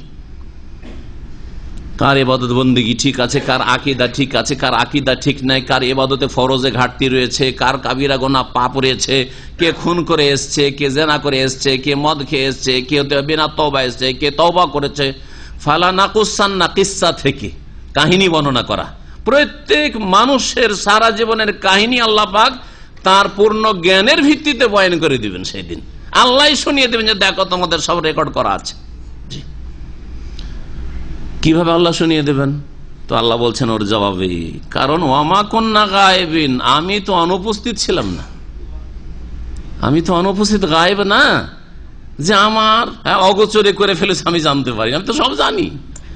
ওয়ামা কুন্না গায়েবিন, আল্লাহ পাক গায়েব নন, তা আল্লাহ কি হাজির। তাহলে গায়েবের বিপরীত কি? হাজির। তাহলে হাজির যদি বলতে হয় কাকে বলতে হবে? একমাত্র আল্লাহকে বলতে হবে। আল্লাহ পাক রব্বুল আলামিন সর্বস্থানে হাজির, কিন্তু কোন দিক থেকে? জাতের দিক থেকে, সত্তার দিক থেকে বলবেন না। কারণ আমাদের কাছে কোরআনে কারীমের দলিল, রাসূলুল্লাহ হাদিসের দলিল, হ্যাঁ বহু আয়াত রয়েছে আল্লাহর। হ্যাঁ, আল্লাহ কোথায়? আল্লাহ আরশে আজিম, আসমানের ওপর, সৃষ্টির ঊর্ধ্বে। হ্যাঁ, আল্লাহ পাক রব্বুল আরশে সমুন্নত। সুতরাং সত্তাগত দিক থেকে আল্লাহ পাক আসমানের ওপর আরশে আজিমে, তার মহান আরশে সমুন্নত।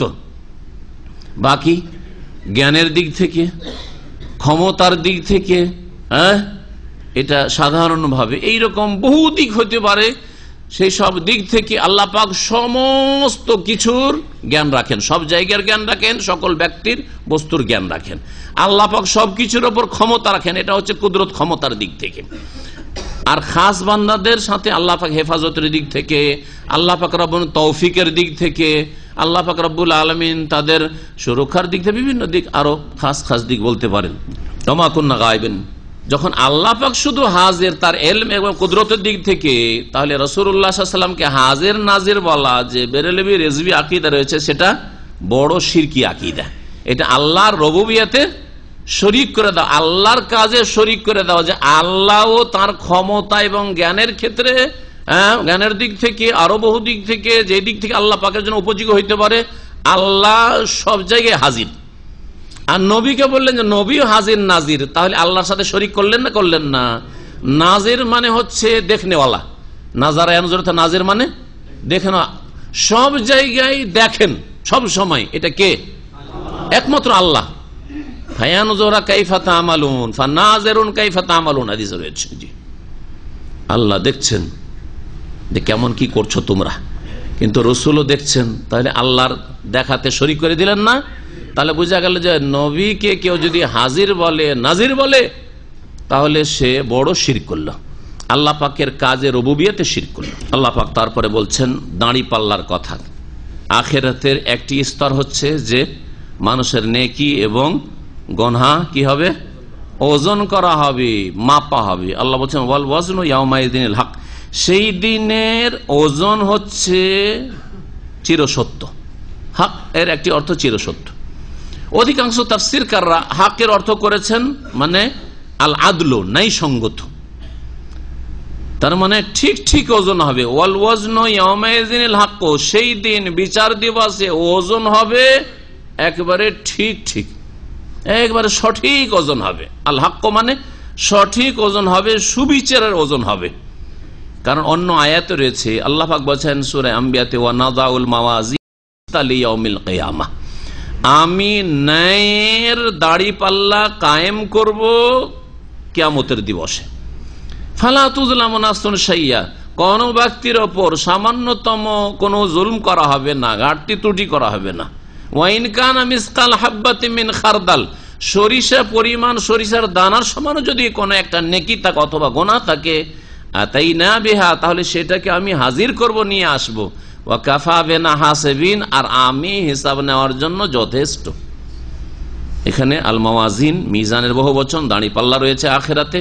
আর আল কিসত বলা হয়েছে মানে ন্যায়সঙ্গত সুবিচারের দাঁড়ি পাল্লা কায়েম হবে, অবিচার করা হবে না। তো ওয়াল ওয়াজনু ইয়াউমাইযিনিল হক, কিয়ামতের দিবসে সেই দিনে ওজন করা হচ্ছে ঠিক ঠিক, মানে সঠিক ওজন হবে।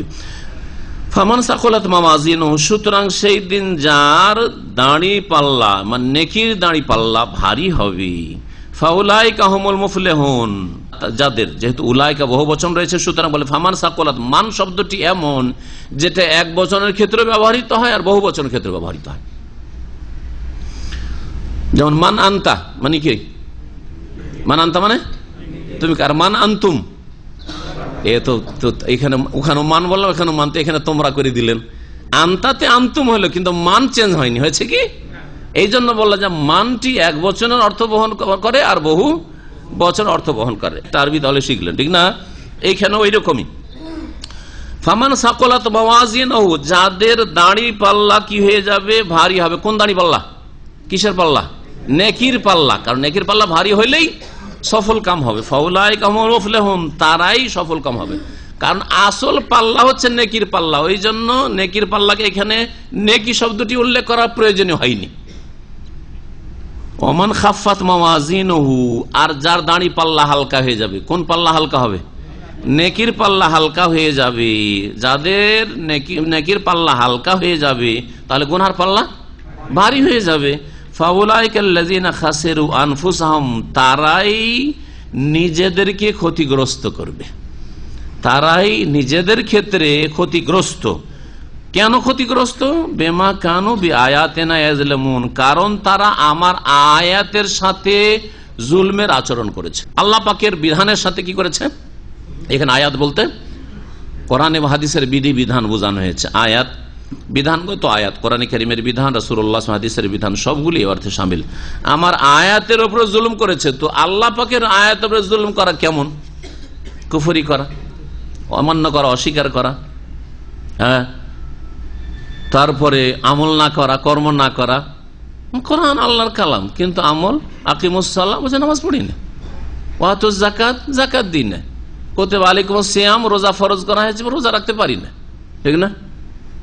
ওয়ালা তাকরাবুজ জিনা, জিনার কাছে যেও না, না। ওয়ালা তাকতুলুন নাফস, অন্যায়ভাবে কাউকে হত্যা করিও না, খুনি। হ্যাঁ, আল্লাহ পাক রব্বুল আলামিন তারপরে বলছেন ওয়ালাকাদ মাক্কান্নাকুম ফিল আরদি, হে মানব জাতি, তোমাদেরকে আমি প্রতিষ্ঠিত করেছি এই জমিনে, পৃথিবীতে। আল্লাহ পাক মানুষকে প্রতিষ্ঠিত করেছেন। এখানে কি অর্থে প্রতিষ্ঠিত করেছেন? মানে যা প্রয়োজন, সমস্ত প্রয়োজনাদি আছে পৃথিবীতে। আর ওর চাইতে প্রাথমিক প্রতিষ্ঠিত হচ্ছে যে এখানে বসবাসের আল্লাহ ক্ষমতা দান করেছেন। জমিনকে আল্লাহ বসবাসযোগ্য করেছেন। এই জমিন যদি স্থির না থাকতো, তাহলে নিজে চলতেও পারতেন না, বসতেও পারতেন না, ঘুমাতেও পারতেন না, বাড়িঘরও তৈরি করতে পারতেন না। তো এখানে তামকিন, মাক্কান্না মানে হচ্ছে বসবাসের যোগ্য করা, যে জমিনকে তোমাদের জন্য বসবাসের যোগ্য করেছেন।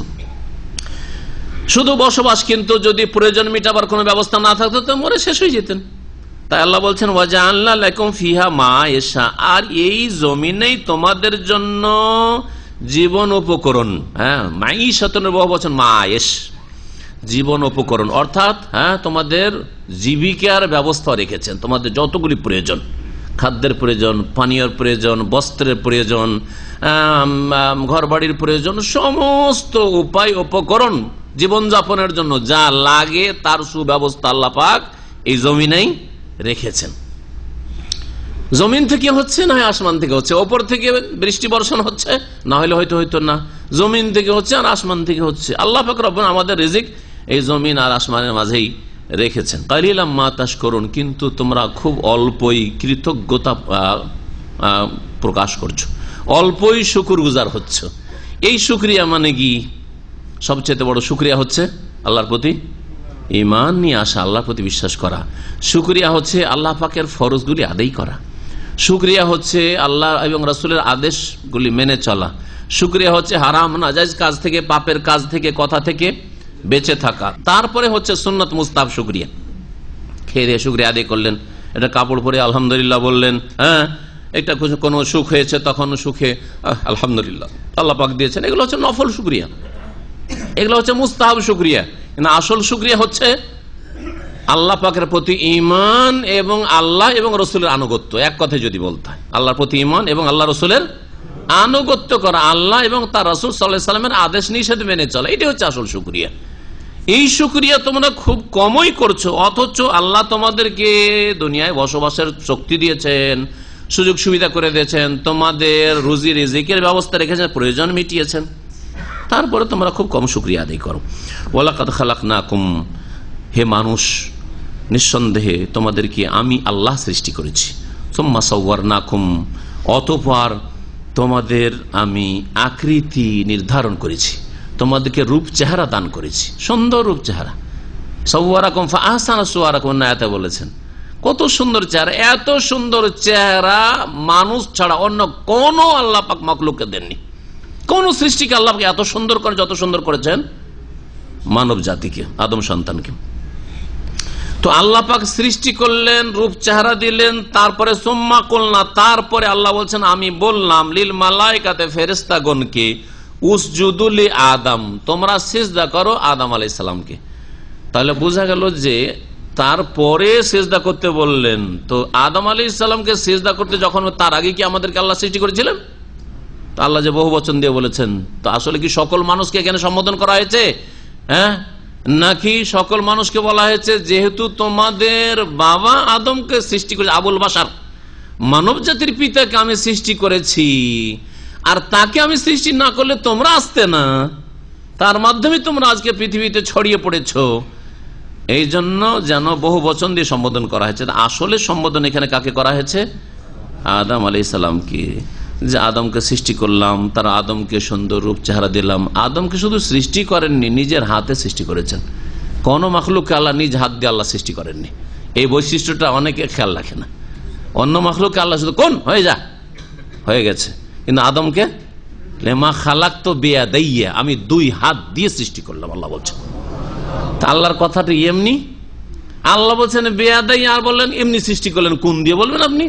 আল্লাহ বলেছেন দুই হাত দিয়ে, দুই হাত দিয়ে, আর দুই হাত দিয়ে সৃষ্টি করেছেন, দ্বিবচন বলেছেন, তার আল্লাহ দুই হাত আছে, আল্লাহর হাত আল্লাহর মতো, না অস্বীকার করবেন? এটা হচ্ছে গুমরাহির রাস্তা। আল্লাহ বলছেন দুই হাত দিয়ে সৃষ্টি করেছি, বলছে আল্লাহর হাত নাই, কুদরতি হাত। এই গুমরাহি জনসাধারণের চাইতে বেশি মাদ্রাসা পড়াদের মধ্যে রয়েছে। আল্লাহ পাক রব্বুল আলামিন বলছেন যে আদম আলাইহিস সালামকে, তোমাদের পিতাকে সৃষ্টি করার পরে ফেরেশতাগণকে বললাম উসজুদু লি আদম, আদম আলাইহিস সালামকে সিজদা করো। ফাসাজাদু ইল্লা ইবলিস, সকলেই সিজদা করলো, কিন্তু ইবলিস সিজদা করলো না। ইবলিস সিজদা করলো না, তো ইবলিস কি ফেরেশতা ছিল? আল্লাহ হুকুম করলেন মালায়েকাকে, ফেরেশতাকে, ফেরেশতারা সিজদা করলো, ইবলিস সিজদা করলো। ইবলিস কি মালায়েকার অন্তর্ভুক্ত ছিল? কি বলবেন তাহলে? আল্লাহর অর্ডার কি ইবলিসকে হয়েছিল? জিনকে হয়েছিল? জিনকে হয়েছিল? হুকুম হয়েছিল মালায়েকাকে। তো ইবলিস কেন ওদের দলভুক্ত হইল? ফাঁসলো কি করে ওখানে গিয়ে? হ্যাঁ, বোঝা গেছে? কোন একটা জায়গাতে কিছুক্ষণের জন্য খোলা হয়েছে ধরেন, আর একটা লোক আসলে ঢুকতো না, ঢুকে গেছে, তারপরে দরজা বন্ধ হয়ে গেছে, ফেসে গেছে কিনা, বের হইতে পারবে? ওই রকম ব্যাপার ইবলিসের হয়েছে। ইবলিস আসলে জিনের। সূরা কাহফের আয়াত নম্বর 50 আল্লাহ বলছেন যে কানা মিনাল জিন্নে ফাসাকা আন আমরি রাব্বি। ইবলিস সিজদা করেনি, সে জিনদের দলের ছিল, আল্লাহর বিরুদ্ধাচরণ করেছিল। তো স্পষ্ট আয়াতই বলা হয়েছে যে ইবলিস নূরের পয়দা না, ইবলিস মালায়েকাদের অন্তর্ভুক্ত না, ইবলিস জিনদের অন্তর্ভুক্ত ছিল। জি, তাহলে ফেরেশতাদেরকে সম্বোধন করা হলো, ওতে কি করে ঢুকলো? ইবলিস সম্পর্কে বলা হয়েছে, মুফাসসিরিন করে বলেছেন যে ইবলিসকে আল্লাহ পাক এসব ঘটাবেন, আর এসব আল্লাহ পাকের হিকমতে ঘটবে। ইবলিসকেও আল্লাহ পাক যে কোনো কারণে হোক, যেগুলি কিসসা কাহিনী আর আমাদের দেশে লম্বা, আজাজিল, ইবলিসের নাম কি বলা হয়েছে আমাদের দেশের কিসসা কাহিনীতে? এগুলো হচ্ছে কেসাসুল আম্বিয়ার ঘটনা, এগুলো পুঁথির ঘটনা, আমরা ওইসব নাম বলবো না যেগুলো কোরআন হাদিসে নেই। তো কথা হচ্ছে খুব ইবাদতবন্দি করতো, তারপরে আল্লাহ পাক মালায়েকার সাথে থাকতে দিয়েছিল। আল্লাহ যে কোনো কারণে হোক, মালায়েকা ফেরেশতারা আকাশে থাকতো, ফেরেশতাদের সাথে এই ইবলিসকেও থাকার সুযোগ দেওয়া হয়েছিল, চলাফেরার সুযোগ দেওয়া হয়েছিল, আকাশে থাকতো ওদের সাথে। একদল বলছেন যে আকাশে থাকতো মালাই আলাতে, আর আরেক দল বলছেন যে না, জান্নাতে থাকতো। অধিকাংশ মুফাসসিরিনগণ বলছেন যে মালায়েকারাও জান্নাতে ছিলেন, আর এই ইবলিসও ওখানে। আয়াত আসছে, ওটা বুঝতে সুবিধা হবে, আমার এই ব্যাখ্যাটা আগে শুনে রাখলাম। দুটি মত রয়েছে, জান্নাতে না হইলেও আকাশে। জি, সুউচ্চ স্থানে যেখানে মালায়েকারা বসবাস করতেন, মালায়েকারা চলাফেরা করতেন, মালায়েকারা বসতেন, সেখানে ইবলিসও বসার সুযোগ পেয়েছে। আল্লাহ যখন হুকুম করলেন মালায়েকাদেরকে যে তোমরা সিজদা করো, তো ওই দলই তো শামিল আছে, তখন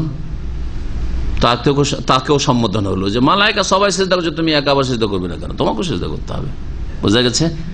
এইভাবে এই সিজদার হুকুমের আওতাভুক্ত হইল ইবলিস। ইবলিস কিন্তু সিজদা করলো না, ইবলিসের মধ্যে অহংকার, ও কি আর সিজদা করে? ইবলিস বাতিল ভ্রান্ত যুক্তি পেশ করলো, ও কি আর সিজদা করে? সিজদা করলো না। লাম ইয়াকুম মিনাস সাজিদিন, সিজদাকারীদের অন্তর্ভুক্ত হইল না। কালা, তখন আল্লাহ পাক বলে মা মানাকা আল্লাহ তাসজুদা ইজ আমারতুক, কোন জিনিসটাই তোমাকে বাধা দিল যে তুমি সিজদা করলে না? এইভাবে অর্থ করেন তাহলে লায়ের মানে লা মানে কি হয়? না হয়, তো নায়ের অর্থটা ঠিক থাকবে। মা মানাকা, তোমাকে কোন জিনিসটা বাধা দিল যে তুমি সিজদা, আল্লাহ তাসজুদা, যে তুমি সিজদা করলে না, তাহলে নায়ের অর্থ ঠিক থাকলো কি না? আর যদি এইরকম করেন টানা অর্থ, মা মানাকা আল্লাহ তাসজুদা, তোমাকে সিজদা করতে কোন জিনিসটা বাধা দিল, তাহলে নায়ের অর্থ আর লায়ের অর্থ হলো না। এই জন্য মুফাসসিরিনগণ বলছেন এখানে লাটা হচ্ছে অলংকারের জন্য অতিরিক্ত জায়েদা, এখানে লায়ের অর্থ নেই। কখনো কখনো আরবিতে লা অলংকারের জন্য হয়, যেমন লা উকসিমু বিয়াউমিল কিয়ামা, লা উকসিমু বিহাযাল বালাদ, আল্লাহ বলছেন আমি কসম করছি এই শহরের বা কিয়ামতের দিনের, কিন্তু লা দিয়ে শুরু হয়েছে, তাও কসম করছি না। লা উকসিমু মানে কি হবে? কসম করছি না, তো এই অর্থ তো নেই এখানে। তো এটা হচ্ছে লা কিসের জন্য? অতিরিক্ত অলংকারের জন্য। আর আরেকটা বলা যাবে তাগিদের জন্য, কসমটা শপথটা তাগিদের জন্য। জি, কিন্তু লা এমনি নায়ের অর্থের শাব্দিক, এখানে ওই অর্থটা ধরা যাবে না, যেহেতু অতিরিক্ত। সেটা কিছু অতিরিক্ত অক্ষর থাকে প্রত্যেক ভাষাতে, ইংরেজিতে থাকে না, আছে না, যেগুলোকে বলা হয় যে উচ্চারণে আসবে না, লিখতে হবে কিন্তু উচ্চারণে আসবে না। হ্যাঁ, ছুরির ইংরেজি কি দিয়ে শুরু হয়? মাশাআল্লাহ, তাহলে জানছেন। এই বোঝানোর জন্য শুধু এতটুকু। ইজ আমারতুক, যখন তোমাকে আমি নির্দেশ দিলাম, ফেরেশতাদেরকে নির্দেশ দিয়েছি, আর তুমি ফেরেশতাদের মজলিসে বসে আছো, মানে তোমাকে হুকুম দিয়েছে, তোমাকে নির্দেশ দিয়েছি, কেন তুমি সিজদা করলে না? কালা, ইবলিস বলল আনা খায়রুম মিনহু, আমি আদমের চাইতে শ্রেষ্ঠ। কেন শ্রেষ্ঠ? যুক্তি শুনেন। খালাকতানি মিন নারিন, আমাকে আগুন দিয়ে তুমি সৃষ্টি করেছো, ওয়া খালাকতাহু মিন তিন, আর তাকে কাদামাটি দিয়ে সৃষ্টি করেছো। তিন মানে রসাল কাদা মাটি, শুখা মাটি নয়, সেই জন্য বললাম তিন। আর তোরাব যদি হয়তো তো ধুলা মাটি। জি হ্যাঁ, তো মিন তিন, কাদা মাটি দিয়ে সৃষ্টি করলে ওকে, আর আমাকে আগুন দিয়ে সৃষ্টি করলে, আমি কি করে সিজদা করতে পারি? ও কোন যুক্তি পেশ করলো? আগুন জ্বলে ওপর দিকে যায়, আর ঢেল ছুড়লে বা কাদা ছুড়লে নিচের দিকে যায়, তো ওকে কেন সিজদা করবো? এই যুক্তি হচ্ছে দলিলের সামনে যুক্তি পেশ করা। আল্লাহর আদেশের সামনে কেউ যদি যুক্তি পেশ করে তাহলে সেটা হক না বাতিল? বাতিল। এই জন্যই সালাফগণ বলেছেন, সালাফগণের উক্তি ইবনে কাসির নকল করেছেন, আউয়ালু মান কাসা ইবলিস, প্রথম যুক্তি পেশ করেছিল ইবলিস শয়তান। এই পৃথিবীতে প্রথম যুক্তি কে দাঁড় করেছিল? ইবলিস শয়তান। কোন যুক্তি? অযৌক্তিক যুক্তি। কোন যুক্তি? বাতিল যুক্তি, আল্লাহর হুকুমের সামনে, দলিল প্রমাণের সামনে যুক্তি। তাহলে বোঝা গেল যে আজকেও যদি ইবলিস ছাড়া কেউ অন্য ইবলিসের রাস্তায় চলতে চায়, তাহলে কোরআনের আয়াত আছে, রসুলের হাদিস আছে, আর ওর সামনে যুক্তি পেশ করবে। আল্লাহ বলছেন আল্লাহ আরশে রয়েছেন, ঠিক না? আর কেউ যদি বলে কেমন করে, পৃথিবী তো গোল। এটা আমাদের এই ভাই শোনালো যে ইন্টারনেটে এক বেদাতি বক্তা বলছে পৃথিবী, হ্যাঁ এক মুফতি বলছে, বুঝছেন, এইগুলো হলো মুফতি, এগুলো ইবলিসের তরিকা চলনেওয়ালা মুফতি। পৃথিবী হচ্ছে গোল, যখন গোল হচ্ছে তাহলে আমরা যদি ধরেন এদিকে আসি তো আমরা ওপরে বলবো, তো নিচের লোকেরা কি করে বলবে? হ্যাঁ, বোঝা গেছে এই কথা না বলছে? তো আল্লাহ বলছেন আর রহমান ও আলাল আরশি ইস্তাওয়া আ'আমিনতুম মান ফিস সামাই, তিনি উঁচুতে রয়েছেন। বলছে পৃথিবী গোলাকার, যুক্তি এটা কেমন করে হয়? এইরকম বহু জিনিস রয়েছে, বহু বিষয়ে কোরআনে বা হাদিসে দলিল আছে, ওর সামনে যুক্তি। যেমন উসুলে ফিকহে রয়েছে এক মযহাবের, এটা হচ্ছে যুক্তির সামনে, কিসের সামনে? কোরআনে বা হাদিসে দলিলের সামনে যুক্তি পেশ করা। এটা হচ্ছে ইবলিসি যুক্তি। বলছে আবু হুরায়রা আর আনাস বিন মালিক এরা অত ফাঁকি সাহাবী ছিলেন না, কত বড় বেয়াদবি। এটা যদি একটা খ্রিস্টান বলতো তো বড় মিছিল বেরোতো মুসলিম দেশে, এটা ইহুদি বললে মিছিল বেরোতো, হ্যাঁ, আর বিক্ষোভ আর ভাঙচুর করতো, ঠিক না? হ্যাঁ, যে একটা হিন্দু বলতো তাহলে একবার উথাল পাথাল শুরু করে দিতেন বাংলাদেশে। কিন্তু উসুলে ফিকহে যেহেতু বলা হয়েছে কোনো অসুবিধা নেই, উসুলে ফিকহে পড়ানো হচ্ছে, নুরুল আনওয়ারে আছে, বুঝা গেছে? আর বুখারীর টিকা তো আছে, সাহারানপুর দেওবন্দ থেকে ছাপা বুখারীর টিকাতেও আছে। কি আছে? যে আবু হুরায়রা আর আনাস যেহেতু গায়র ফাকিহ সাহাবী, অথচ আবু হুরায়রা ফতোয়া দিতেন সাহাবায়ে কেরামের জামানায়। আনাস 10 বছর খেদমত করলেন, তারপরে পণ্ডিত হইতে পারে, ফাকিহ নাকি হইতে পারলেন না এই মযহাবে, এই মযহাবের ভণ্ডদের কাছে। আমি বলবো না যে মযহাব ইমাম আবু হানিফার কাছে, আবু হানিফার কথা নয় এটা, এটা ইমাম আবু হানিফা কখনো বলতে পারেন না, আবু ইউসুফ মুহাম্মদও বলেননি। এগুলি হচ্ছে পরবর্তীকালের গোঁড়াদের কথা, বিদআতদের কথা। মযহাবের নামে এরা বিভ্রান্তি ছড়িয়েছে। জি, তাহলে কি করতে হবে? যখন এরা গায়র ফাকি, এখন শোনেন, গায়র ফাকি এক বেয়াদবি করলো এত বড়, তারপরে বলছে তাদের হাদিস যদি কিয়াসে জালির বিপরীত হয়, কিয়াসে জালি মানে স্পষ্ট যুক্তি, কিয়াস মানে যুক্তি, স্পষ্ট যুক্তির যদি পরিপন্থী হয়, তাহলে যুক্তিকে ঠিক রাখার জন্য তাদের হাদিসগুলি ছেড়ে দিতে হবে। নাউজুবিল্লাহ, নাউজুবিল্লাহ, এই কথা বানিয়ে বলি না। যদি কেউ দেখতে চান, আর যারা ফাজেল কামেল পড়েছেন তারা আমার কাছে এসে স্বীকার করেছেন আমি নিজে পড়েছি, পড়িয়েছি কি সব কিতাব, জি, যার ফলে আমি কোনো কথা শুনে বলি না, আমি ওইসব শোনা কথাতে বিশ্বাস করি না। জি, তো আল্লাহ পাক হেফাজত করেন। এটাকে কি বলা হবে? এটা হচ্ছে ইবলিসি যুক্তি। রসুলের হাদিসের সামনে কি করতে হবে? কিয়াসকে মানতে হবে না। কিয়াস কখন? যখন কোরআনে কারিমে স্পষ্ট নেই, রসুলের হাদিসে স্পষ্ট নেই, উম্মতের ইজমা, সাহাবায়ে কেরামের ইজমা, ঐক্যমত পাওয়া যায় না, তখন কোন মাসলার ক্ষেত্রে বলতে পারেন যে এই ক্ষেত্রে কিয়াসকে সামনে নিয়ে আসি। এইরকম কিয়াস আছে ইসলামে স্বীকৃত, কিন্তু হাদিসের সামনে, আয়াতের সামনে যুক্তি পেশ করবে, এটা হচ্ছে ইবলিসি তরিকা। তো এই যুক্তি পেশ করলো যে আমি ওকে কি করে সিজদা করব, আমি আগুনের, সে মাটির, অথচ এই যুক্তি তার ভুল। প্রথম কথা, এই যুক্তি আল্লাহর আদেশের সামনে, আল্লাহর আদেশের বিপরীত, তাহলে তার যুক্তি বাতিল আর আল্লাহর আদেশ স্বীকৃত, হক, ঠিক না? জি। 2 নম্বর কথা, মাটি থেকে তৈরি হলে ছোট হয়ে যায়, এটা কে বললো? এটা তার শয়তানি কথা, এটা আসল কথা নয়, সত্য কথা নয়। বরং মাটির মধ্যে স্থিরতা রয়েছে, মাটির মধ্যে কি রয়েছে? স্থিরতা রয়েছে, আর আগুনের মধ্যে অস্থিরতা রয়েছে, স্থিরতা নেই। আগুন হালকা, মাটি ভারী। মানুষ ভারী মানুষকে, ভারতওয়ালা লোককে মানুষ পছন্দ করে না, ভদ্র বলে না? ভদ্র কাকে বলে? ভারতওয়ালা, ভারত নিয়ে বসে আছে, ভদ্রভাবে কথাবার্তা বলে, ভদ্র আচরণ করে, কেউ যদি তাকে গালও দেয় তবু লাফিয়ে উঠে না, ওকে না ভালো বলে, ঠিক না? কিন্তু যে আগুনের মতো দাও দাও করে উঠে আর কথা বলতেই আছে, কথা বলতে আছে, লাফাইতেই আছে, ভদ্র বলে না অভদ্র বলে? অভদ্র বলে। তাহলে আগুন দিয়ে সৃষ্টি হয়, কি করে শ্রেষ্ঠ হলো? মাটি দিয়ে সৃষ্টি হলেই তো শ্রেষ্ঠ হয়, বোঝা গেছে? তারপরে মাটি দিয়ে সৃষ্টি, মাটি আর আগুনের সৃষ্টি। তো আগুন হলে শ্রেষ্ঠ কি করে হইতে পারে? মাটি দিয়ে আল্লাহ যদিও সৃষ্টি করেছেন, তবু আদম আলাইহিস সালামকে নিজ হাতে সৃষ্টি করেছেন। এই দিকটা ইবলিস খেয়াল রাখলো না। আর জিন কি আল্লাহ নিজ হাতে পয়দা করেন নেই, এই দিকটা যদি খেয়াল রাখতো তাহলে এই গুমরাহিতে লিপ্ত হইতো না। বোঝা গেছে? জি হ্যাঁ। তো বেশ কিছু দিক রয়েছে এই যুক্তির খণ্ডনের। এটি বাতিল যুক্তি। প্রথম কথা, আল্লাহর আদেশের সামনে কোনো যুক্তি চলে না। জি। কালা, আল্লাহ পাক তখন বলে ফাহাবেত মিনহা, এখান থেকে নেমে যাও। এখন এখান থেকে নেমে যাও মানে কোথা থেকে? অধিকাংশ তাফসীর কাররা বলছেন মিনাল জান্নাত, জান্নাত থেকে নেমে যাও, আর জান্নাতে তোকে থাকতে দেওয়া হবে না, যা জেনে বেরিয়ে যা তুই। আর এক দল যারা বলছেন না না না, জান্নাতে ইবলিসকে রাখা হয়নি, আর মালায়েকা ছিলেন না, তারা ছিলেন আসমানে, আকাশ থেকে নেমে যা, যা জমিনে নামিয়ে দিলেন আল্লাহ পাক আকাশ থেকে। ফামা ইয়াকুনু লাকা আন তাতাকাব্বারা ফিহা, তোমার জন্য এখানে বসে অহংকার করা চলবে না। তুমি এখানে আসমানে আল্লাহ জায়গা দিয়েছেন, তুমি অহংকার করবে, এটা চলে না। যাও। ফাখরুজু, সুতরাং বেরিয়ে পড়ো। ইন্নাকা মিনাস সাগিরিন, তুমি অধমদের অন্তর্ভুক্ত, তুমি লাঞ্ছিতদের অন্তর্ভুক্ত। সাগির, সাগির থেকে, সাগির মানে ছোট, ছোট কি অধম, যে হ্যাঁ নিকৃষ্ট, তুমি লাঞ্ছিতদের অন্তর্ভুক্ত। কালা, তখন ইবলিস ভুল স্বীকার করলো, আল্লাহ ভুল হয়ে গেছে, মাফ করে দাও। তারপর রহমতের দরজা খোলা ছিল, কিন্তু হতভাগা মরদুদ, বিতাড়িত। সে বলছে আল্লাহ যখন আমাকে এইরকম করেই দিলে, তো আনজিরনি ইলা ইয়াউমি ইউবাসুন, মানব জাতির পুনরুত্থান দিবস পর্যন্ত, তাদের উঠার, কবর থেকে উঠার দিবস, বিচার দিবস পর্যন্ত আমাকে অবকাশ দেন।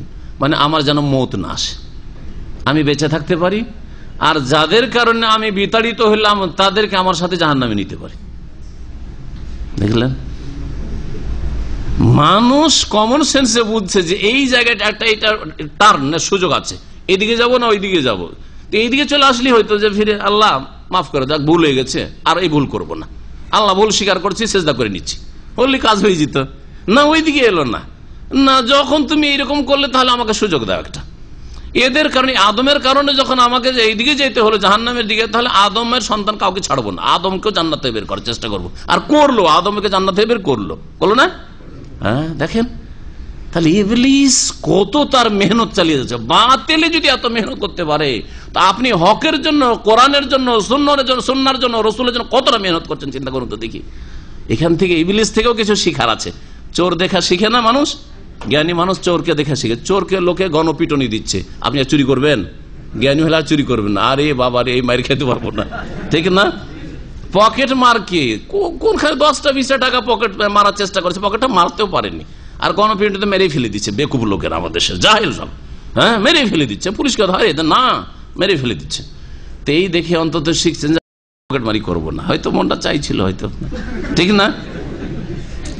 তো এই শেখা উচিত, ইবলিসকে দেখে শেখা উচিত। খবরদার, এখানে সংশোধনের পথে আসবেন। একটু ভুল পথে চলে গেছে, তাড়াতাড়ি সংশোধনের পথে চলে আসেন, না হলে ইবলিসের পথ ধরে চলে যেতে হবে। ইবলিস কাউকে ছাড়ে না। আর তারপরে দাওয়াতের কাজ, ইবলিসের কাছ থেকে দাওয়াতের কাজ শিখেন। ইবলিস যদি গুমরাহির দাওয়াত দিতে পারে, কুফরির দাওয়াত দিতে পারে, শিরকের দাওয়াত দিতে পারে, পাপের দাওয়াত দিতে এত যদি প্রয়াস চালাতে পারে, তা আপনি হকের দাওয়াতে কেন এত গাফিল, এত কেন উদাসীন, এত কেন অলস, কেন অলস? আল্লাহ পাক যেন তৌফিক দান করেন। আল্লাহ পাক বলছেন, ইবলিস তখন বলল যে আল্লাহ আনজিরনি, আমাকে অবকাশ দাও, ইলা ইয়াউমি ইউবাসুন, তাদের পুনরুত্থানের দিন পর্যন্ত।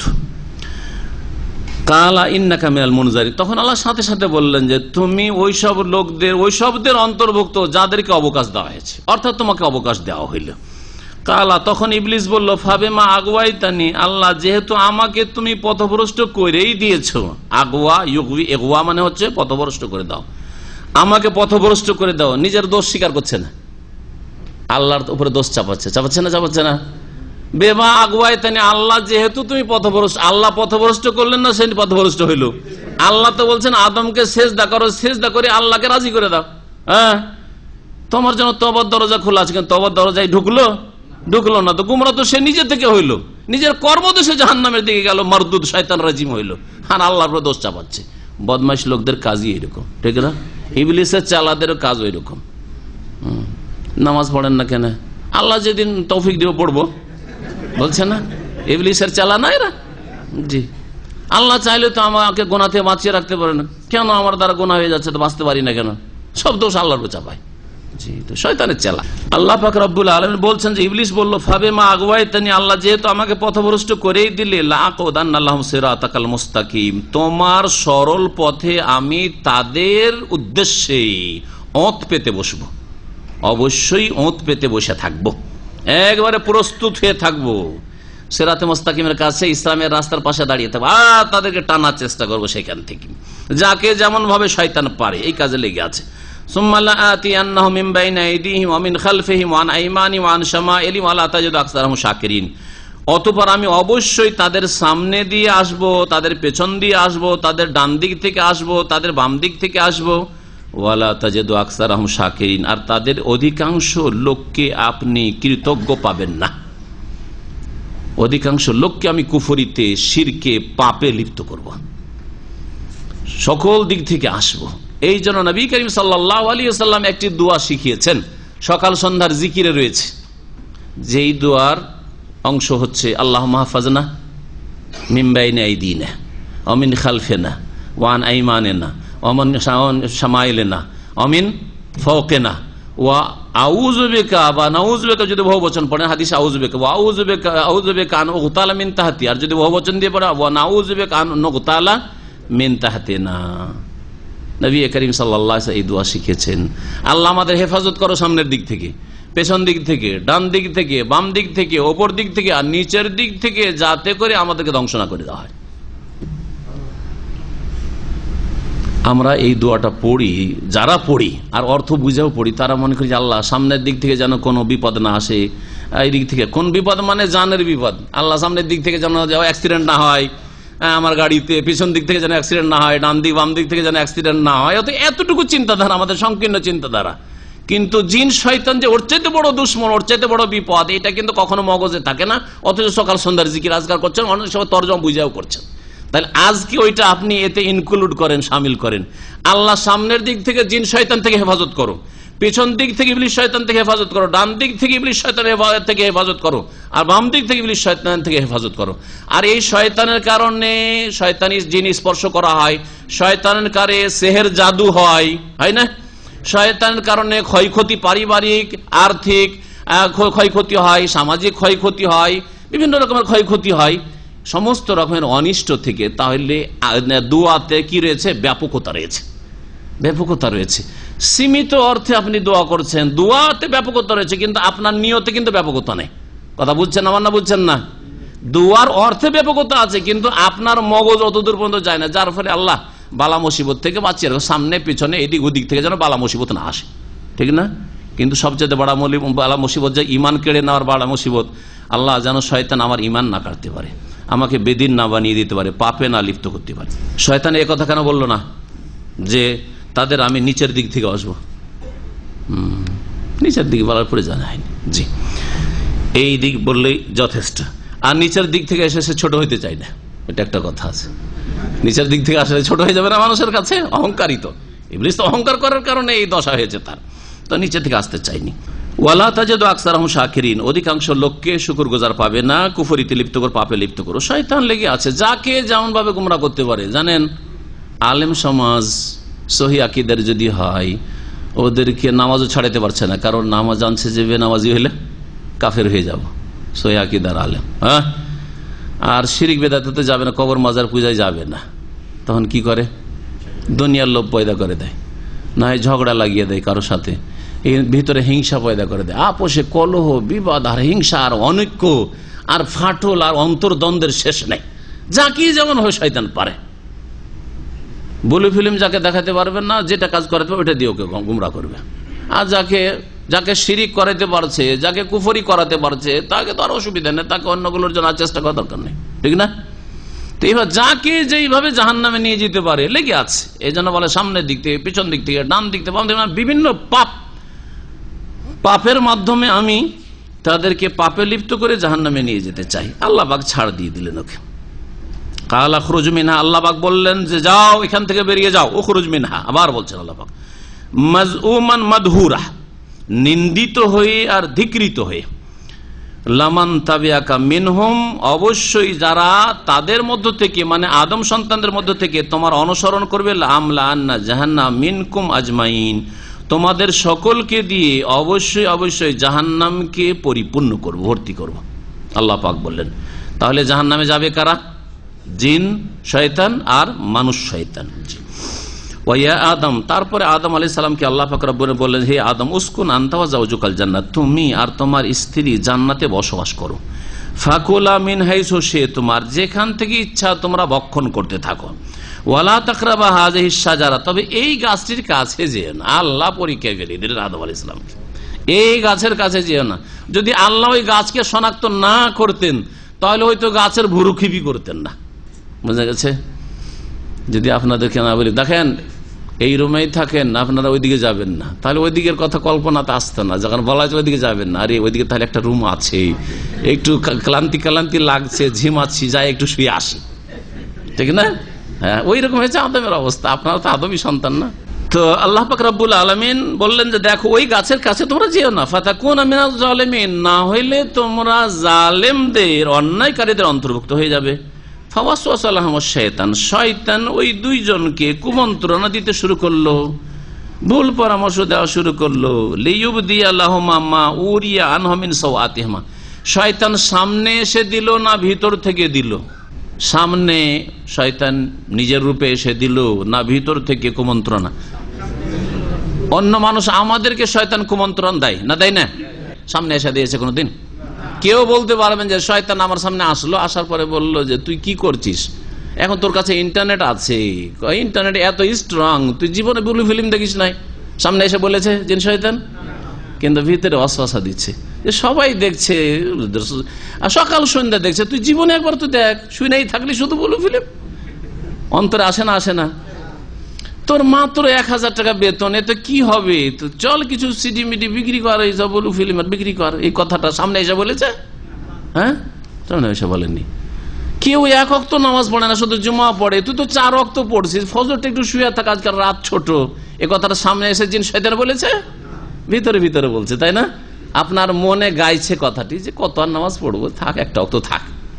এইটাই শয়তান, ওই শয়তান ভিতরে ঢুকে আছে, আপনার শিরা উপসরাই রক্তের সাথে চলাফেরা করছে। ইন্না শাইতান ইয়াজরি মিন ইবনে আদম ইয়াজরি মিন ইবনে আদম মাজরাদ দাম, শয়তান মানুষের রক্তের ভিতরে ভিতরে শিরা উপসরাই চলাফেরা করে, এই ক্ষমতা আল্লাহ পাক দিয়েছেন, ভিতরে বলে। তো আদম আলাইহিস সালামকে হাওয়াকে সেটাই ভিতরে এসে দিয়েছে, ভিতরে এসে ওয়াসওয়াসা দিয়েছে, এটা অস্বীকার করার নাই। অতিরিক্ত সামনে এসে কারো রূপ ধরে এসে বলেছে বলেনি, সেটা আল্লাহ পাক ভালো জানে, সেটা আল্লাহ পাক ভালো জানে। কিন্তু ভিতরের ওয়াসওয়াসা যেমন আমাদের জন্য রয়েছে তেমন আদম আলাইহিস সালাম, এবং এতে কোনো বিচিত্র আছে যে তাদের মনে এই কথার ওয়াসওয়াসা কুমন্ত্রণা হয়েছে যে আল্লাহ কেন নিষেধ করলেন, যে তার মানে এই গাছের ফলটা খেলে একটা লাভ আছে, হয়তো চিরকাল থাকা যাবে, আল্লাহ মনে হয় চিরকাল থাকতে দেবেন না। এসব কল্পনার জগতে আসতে পারে না? আর এগুলি শয়তানের ওয়াসওয়াসা কি না ভিতরে ঢুকে দিচ্ছে, এগুলো আমাদের যেমন হয়তো আদম হাওয়ারও হয়েছে। জি, তো দুটো দিককে সামনে রাখতে হবে। হতে পারে সামনে এসে কোন রূপ চেহারা ধরে এসছে, আর না হলে ভিতর ওয়াসওয়াসা দিয়েছে, বা দুটোই দিয়েছে, আল্লাহু আলাম। এই শয়তান কি বলল? এসে বলল, কুমন্ত্রণা দিল। কি জন্য কুমন্ত্রণা দিল? লিউবদিয়া লাহুমা মা উরিয়া আনহুমা মিন সাওআতিহিমা, যাতে করে তাদের উভয়ের জন্য প্রকাশ করে দেওয়া হয় যা তাদের থেকে তাদের ঢেকে রাখা হয়েছে, মিন সাওআতিহিমা অর্থাৎ তাদের গুপ্তাঙ্গ, তাদের লজ্জাস্থান, তাদের লজ্জাস্থান পরস্পরের ওপর যে আবৃত রাখা হয়েছে, কেউ কারো লজ্জাস্থান দেখতে পায় না, ঢাকে রাখা হয়েছে, এটাকে প্রকাশ করে দেওয়ার জন্য, যাতে করে আদম হাওয়াকে বিবস্ত্র দেখতে পায় আর হাওয়া আদমকে বিবস্ত্র দেখতে পায়। এই জন্য প্রয়াস চালাতে শুরু করলো শয়তান এই ওয়াসওয়াসার মাধ্যমে, কুমন্ত্রণের মাধ্যমে। এখানে ওয়াসওয়াসা বলা হয়েছে, ওয়াসওয়াসা সামনে এসে হয় না, ওয়াসওয়াসা কিছু হয় ভিতর ভিতর হয়। জি, মিন শাররিল ওয়াসওয়াসিল খান্নাস, আত্মগোপনকারী। তাহলে বোঝা গেল সামনে এসে শয়তান ওয়াসওয়াসা দেয় না, আত্মগোপন করে থাকে, লুকিয়ে থাকে, সে দেখতে পায় কিন্তু তাকে আমরা দেখতে পাই না। জিনেরা দেখতে পায়, শয়তানদের দেখতে পায় আমাদেরকে, কিন্তু আমরা তাদেরকে দেখতে পাই না, আর আমাদেরকে কুমন্ত্রণা দিতে থাকি আত্মগোপন করি। আল্লাহ পাক রব্বুল আলামিন বলছেন ওয়াকালা, আর ইবলিস বলল, মা নাহাকুমা রব্বুকুমা আন হাযিহিশ শাজারাতি, এই গাছের কাছে আসতে তোমাদেরকে তোমাদের প্রতিপালক যে নিষেধ করেছেন, একমাত্র এই জন্য নিষেধ করেছেন যে ইল্লা আন তাকুনা মালাকাইন, এই গাছের ফল খেলে হয় তোমরা দুই ফেরেশতা হয়ে যাবে, আর ফেরেশতা হওয়াটা তোমাদের জন্য আরো শ্রেষ্ঠত্ব, জিবরাইল মিকাইলের মতো হয়ে যাবে, এই কথা বুঝাবার চেষ্টা করল। আও তাকুনা মিনাল খালিদিন, অথবা চিরকাল তোমরা এই জান্নাতে থেকে যাবে যদি এই গাছের ফল খেয়ে নাও। আর আল্লাহ আসলে তোমাদেরকে চিরকাল থাকতে দিতে চাই না, কখন বের করে দেবে সেই জন্য এই গাছের ফল খেতে মানা করেছে। অসহসা দিতে শুরু করল। অসহসাতে যখন না ভুরুক্ষেপ করছে, ওয়াকাসামাহুমা, তখন আদম এবং হাওয়ার সামনে এসে শপথ করে কসম করে বলতে লাগলো, ইন্নী লাকুম আলামিনান নাসিহিন, নিশ্চয়ই আমি তোমাদের বড় হিতাকাঙ্ক্ষী দরদি। খুব দরদ দেখাইতে শুরু করলো। জি, চোর দুষ্ট লোকের মিষ্টি কথা না। জি জি। ফাদাল্লাহুমা বিগুরুর, সুতরাং দাল্লা, দাল্লা মানে হচ্ছে দাল্লা, ইয়া ছিল আসলে বাবে তাফিল থেকে তাদলিয়াতুন, দাল্লা মানে হচ্ছে ধীরে ধীরে নামিয়ে দেওয়া, ধীরে ধীরে নামিয়ে দেওয়া। ফাদাল্লাহুমা বিগুরুর, প্রতারণার মাধ্যমে দুইজনকে অধপতনে নামিয়ে দিল। আদম হাওয়াকে কি করলো? অধপতনে নামিয়ে দিল। ফালাম্মা যাকা শাজারাতা, যখন তারা মেনেই নিল তখন কি করলো? ওই গাছের ফলের স্বাদ গ্রহণ করলো। ফালাম্মা যাকা, যখন তারা গাছের স্বাদ গ্রহণ করলো, বাদাত লাহুমা সাওআতুহুমা, হঠাৎ করে তাদের লজ্জাস্থান উন্মুক্ত হয়ে গেল। তাদের যে শরীরে বস্ত্র ছিল সে বস্ত্র খুলে গেল। তাফসীরকার অবশ্য বলছেন যে তাদের কাছে এইরকম বাহ্যিক লেবাস ছিল না, বরং নূর দ্বারা আবৃত ছিল। যেহেতু জান্নাতে তারা, তো নূরের বস্ত্র দ্বারা আবৃত ছিল, যার ফলে আদম হাওয়ার লজ্জাস্থান দেখতে পেত না, আর হাওয়া আদম আলাইহিস সালামের লজ্জাস্থান দেখতে পেত না। কিন্তু যেমনই এই গাছের ফল খেয়ে না, একজন অপরজনকে উলঙ্গ দেখছে, আর উলঙ্গ দেখলে যে খারাপ লাগে সেটা শুরু হয়েছে। আরে তারা কিন্তু আল্লাহ পাক রব্বুল আলামিন সাবালিকা করে সৃষ্টি করেছেন। ছোট ছোট বাচ্চা যদি ছোট থেকে অভ্যাস করে, যেমন আরব দেশে কিন্তু বাচ্চাদেরকে উলঙ্গ রাখা হয় না, হয় কি? আমার দেশে 4-5 বছর 7 বছর চলে, উলঙ্গ হয়ে ঘুরে বেড়াচ্ছে, ঠিক না? উলঙ্গ হয়ে ঘুরে বেড়াচ্ছে, রাস্তাঘাটেও ঘুরছে, এটা বদ অভ্যাস। আরবদের খালি গায়েও দেখবেন না কোনো বাচ্চাকে। জীবনে দেখেছেন আরবদের কোনো বাচ্চাকে? নিচে তো দূরের কথা, খালি গায়ে, গেঞ্জিও নেই, খালি গায়ে, এরকম দেখেননি। কিন্তু বাংলা ভাষীদের একটা দোষ আছে, এদের রান্নাঘরে চলে যায় ব্যাচেলার, সব খালি গায়ে রান্না করছে। ভাই একটু ভদ্রতা হচ্ছে, একটা গেঞ্জি কমপক্ষে রাখেন, ভিজবে গেঞ্জিটা, অসুবিধা কি? একেবারে খালি গায়ে হয়ে যেতে হবে, তো রান্না করতে হবে নাকি? না খারাপ লাগছে শুনতে? কথাটা ভালো, পরামর্শ এটা দিচ্ছি যে একেবারে খালি গায়ে। এখানে শুধু আপনারা বসবাস করেন না, আপনাদের পাশে অন্য অন্য জাতিরা বসবাস করে, যেটা আপনাদের উপর একটা রিমার্ক, খালি একটা আরব যদি দেখতে যায় শালা এবারে খালি গায়ে কিছু নেই। হ্যাঁ, যেমন কেরালাওয়ালাদেরকে যদি দেখে, এরা আরে কি বলবো, লজ্জাকর ব্যাপার স্যাপার এদের। যারা দেখেছেন তারা জানেন, হয়তো সবাই খবর রাখেন না। হ্যাঁ, এরা ওই ঘরের মধ্যে থাকলে এরা শুধু জাঙ্গিয়াটা রাখেন, এইরকম ফিলিপাইনরা ভিতরে থাকলে। এগুলি হচ্ছে অভদ্রতা। প্রত্যেক জাতির কাছ থেকে ভালোটা নেন, খারাপটা ছেড়ে দেন, এটা হচ্ছে জ্ঞানীর পরিচয়। প্রত্যেক জাতির কাছে ভালোটা আছে, ভালোটা নেন, খারাপটা ছেড়ে দেন, ব্যাস। তাহলে আপনি পারফেক্ট হয়ে যেতে পারবেন, কামেল হয়ে যেতে পারবেন, তাহলে আপনি একজন সুন্দর মানুষের মতো মানুষ হয়ে যেতে পারেন। আরবদের মধ্যে বেশ কিছু ভালো জিনিস রয়েছে, ভালোটা নিয়ে নেন, খারাপ থাকলে নিয়েন না, খারাপ থাকলে নেন না। আছে খারাপ আছে, যেগুলো খারাপ আছে নেবেন না, অবশ্যই নেবেন না। লজ্জা স্থান খুলে গেল, লজ্জা লাগতে শুরু হয়েছে, তাড়াতাড়ি করে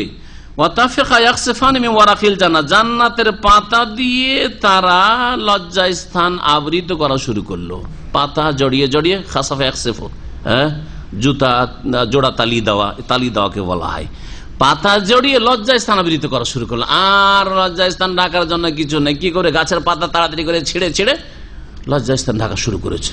স্বামী স্ত্রী তারপরও লজ্জা লাগা শুরু হয়েছে, কারণ জীবনে এরকম বিবস্ত্র কোনোদিন হয় নাই।